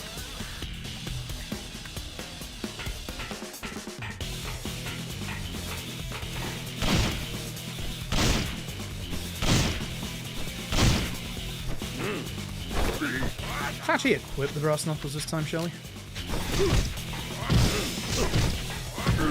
How much faster this is going all of a sudden, wow!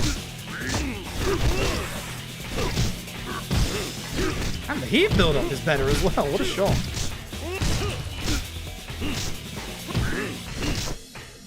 This guy's gotta go. Oh boy. Okay, we're gonna get this guy to, I guess, 1 HP now. Oh.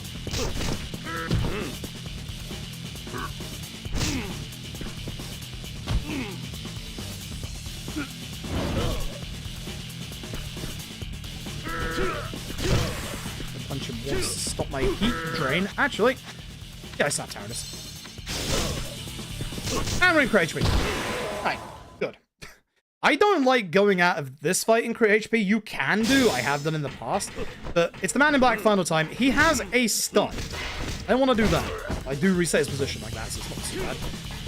Oh my god, he is being aggressive. Oh my god! Thanks. I must mention how much I fucking hate the Man in Black. Alright, fucking hit me twice. You couldn't have missed me twice in a row before, you jackass. Hang. Jesus. Once you lock him, it's fine, but for some reason, he just decided to dodge everything that I had. Jesus. Alright. So, this is where things get terrifying. These are some of the nastiest final bosses we have in these speedruns outside of fucking Ebony. So, behind this container is a hidden item.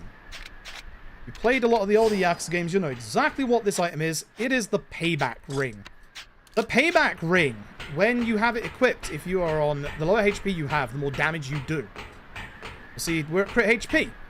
So, allow me to show you just how much damage that actually is. Because it's a lot. Now, there is a combo Ryuji can do in this fight that will just kill me. There is nothing I can do about it. So, hopefully we don't see it. But watch his HP bar, and you will now fully understand why we've got this set up.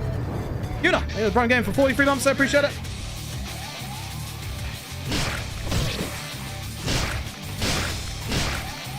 Thank you, Mr. Ryuji.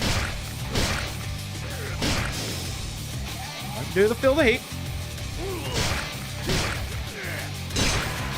One hit left. That sucks.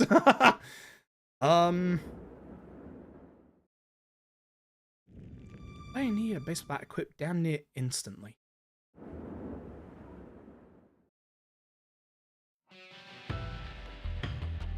I think the play here is to re-equip the other bat, but I'm not gonna because I'm stupid. Because I need him down and then I need to do a full combo on him, but unfortunately, it's time to get into your menu. This is fine. Fail first, because we don't die. The attack wants to get him to start doing that. There is a setup you do want to do for the Daejim Kim hits, but I don't remember what it is. A hit there actually might help. This one I think we do, right? No, it's the other one. Ideally, that kills. Cool. That was an okay Daejim Kim fight. Cool. Okay, so I have the bat equipped for Ryuji, so this sucks. The timing on this fight is so fucking precise. I am going to fail this for probably like 10 minutes. I'm not even kidding. Usually when I come back to this game, I never get the timing right. So what we do, throw the bat because that forces him into a combo.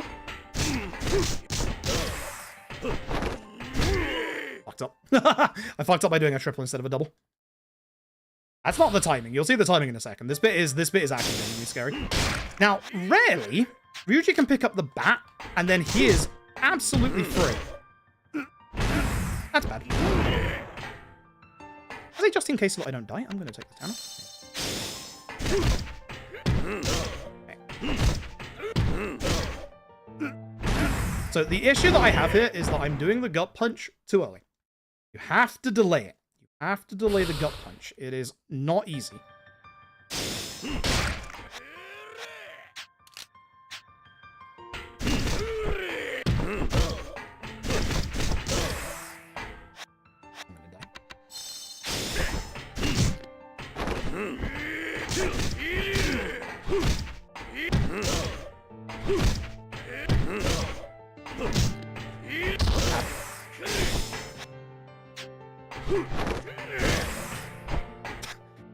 I can't get the timing, hold on.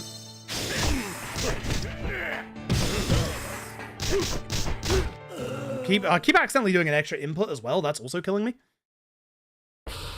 This is not an easy fight to do, the old-fashioned way. I think the new-fashioned way is with the bat.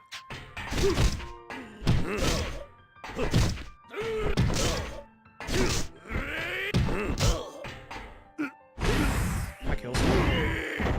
I think the new-fashioned way is actually with the bat. I've forgotten completely what the actual combo is. Could try it. So, hit me once, please. So I go to low HP. Hit me twice.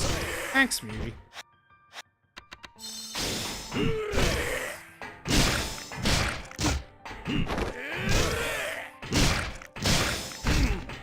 Is it heat action? It might be heat action into murdering him. It might be heat action. Also a knife. Okay. I definitely don't have the knife. I should probably just do this the old-fashioned way that I know then. That sounds like I am absolutely missing something. Let's do it the old-fashioned way. I hate the old-fashioned way.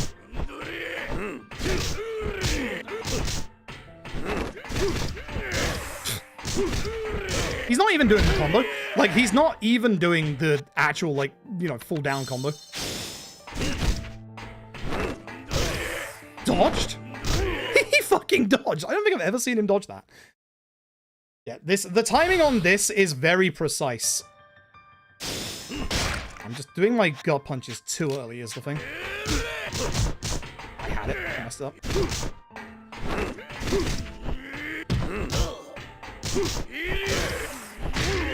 He's just not going into his fucking stunlock phase. Jesus. Once you get to the second half of this fight, he drops his hyper armor completely and it becomes free. It's just getting him to that point really sucks. Christ, he is not behaving. He's not behaving whatsoever, Jesus Christ. Ay, ay, ay. I think I'm obviously doing something wrong here. Like, timing-wise, I'm definitely doing something wrong. That wasn't the attack you're supposed to do off of that, Sunshine. The kick is not supposed to come out. It's supposed to be the light punch, which is the reason why we want to throw the bat. Oh, fuck you.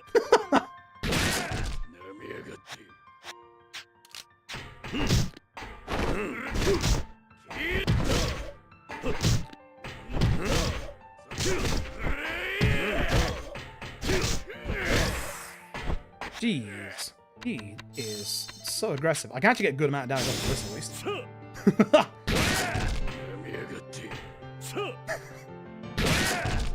When in doubt, I'm gonna murder him this way. That works. That works surprisingly well. Holy shit. That works really well, actually. Holy shit. Hold on. Hold on a second. I kind of like that. I don't think that's fast, but I kind of like that. Yeah, hold up. I think that's a good backup strat. Hold up. You obviously need enough, like, baseball bat hits left over from, like, Daejim Kim. Hold up. I like that as a backup strat.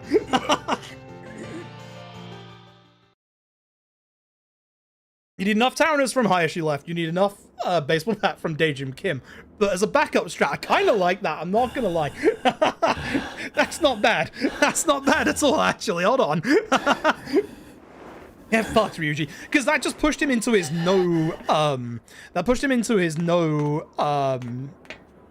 flinching state. So that kind of worked.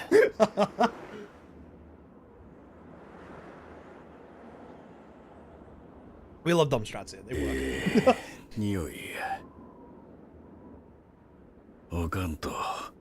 Why do I have an email from Reading FC? Yeah, that's a fucking surprise. Introducing our new first team coach who is already a member of our backroom staff because we can't afford to pay anybody else. If you haven't seen the Reading news, everything's fucked. Everything is so fucked. Our manager left today to go to a different club, which I don't blame the guy at all. Guy's a legend for sticking with us as long as he did, to be honest. Everything's fine. Everything is fine. Yeah, good 20-minute overestimate. That's not too bad. These notes are definitely wrong and old, that's for sure. I need to fix these. Jesus. Well, at least I know the places that I need to fix. I need to get the notes for the more consistent Ryuji 1. I don't understand how I forgot the more consistent Ryuji 1. I need to fix my notes for the taxi portion for chapter 4, although that's more on me rather than my notes. Although the new shop I do also need to put in there, because I've got the old one on here. The free stamina and panty beer, Tarana Plus, which that's wrong. And it also has the grab the locker key, which that's wrong. It DMCA's me. Yes. Sorry, I have to skip it. It DMCA's me. I like those cutscenes, but it DMCA's me. Is this?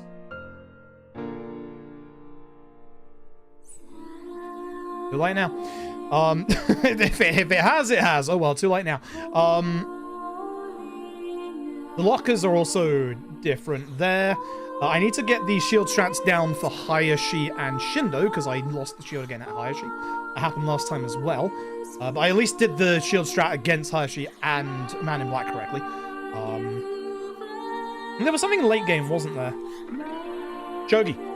Gotta get the new Shogi route in. Which is obviously a lot cheaper and will help if some dumbass, hi, that's me, taxis to the wrong place again. Anyway, that's OG2. Merry Christmas. Christmas game. It is a Christmas game. Love this game to bits. It's a Christmas game. I love Christmas. No, I don't. It's a Christmas game. Either way, congrats everyone who bet on number 2 for the Brass Knuckles, because I was expecting that to take a lot longer than that. So, congratulations. GG. Very GG. Very, very GG. Ugh, my nose is all over the place.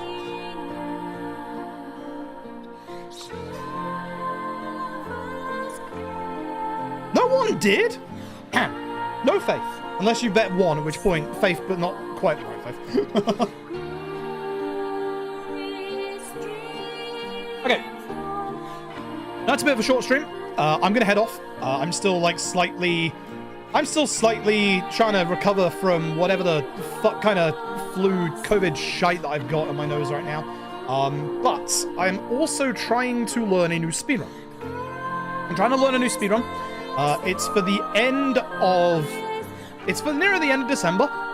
I'm not going to hint too much at it. It's actually a lot more complicated than I expected it to be at first. So I need a little bit of time, so I'm going to go do a little bit of work on that right now. Got a lot of practice to do for it, that's for sure. I'm also not going to say what it is, but I am going to say that it will be my longest at any percent that's 7 hours long. Christ. But those are your hints. It's 7 hours and it's Christmas. You can probably guess what it is from that. Christ alive. Hopefully, I want to do it before the end of the month. I also need to go back to Dead Rising. I also need to go back to doing some other stuff for GDQ prep for myself. I need to, my game I haven't exactly done that much in 7 years, so I should probably, do that. Should probably practice my game at some point. So I'll get to doing some Grief Syndrome real soon. There was one other thing I needed to do as well. What was the other thing I needed to do?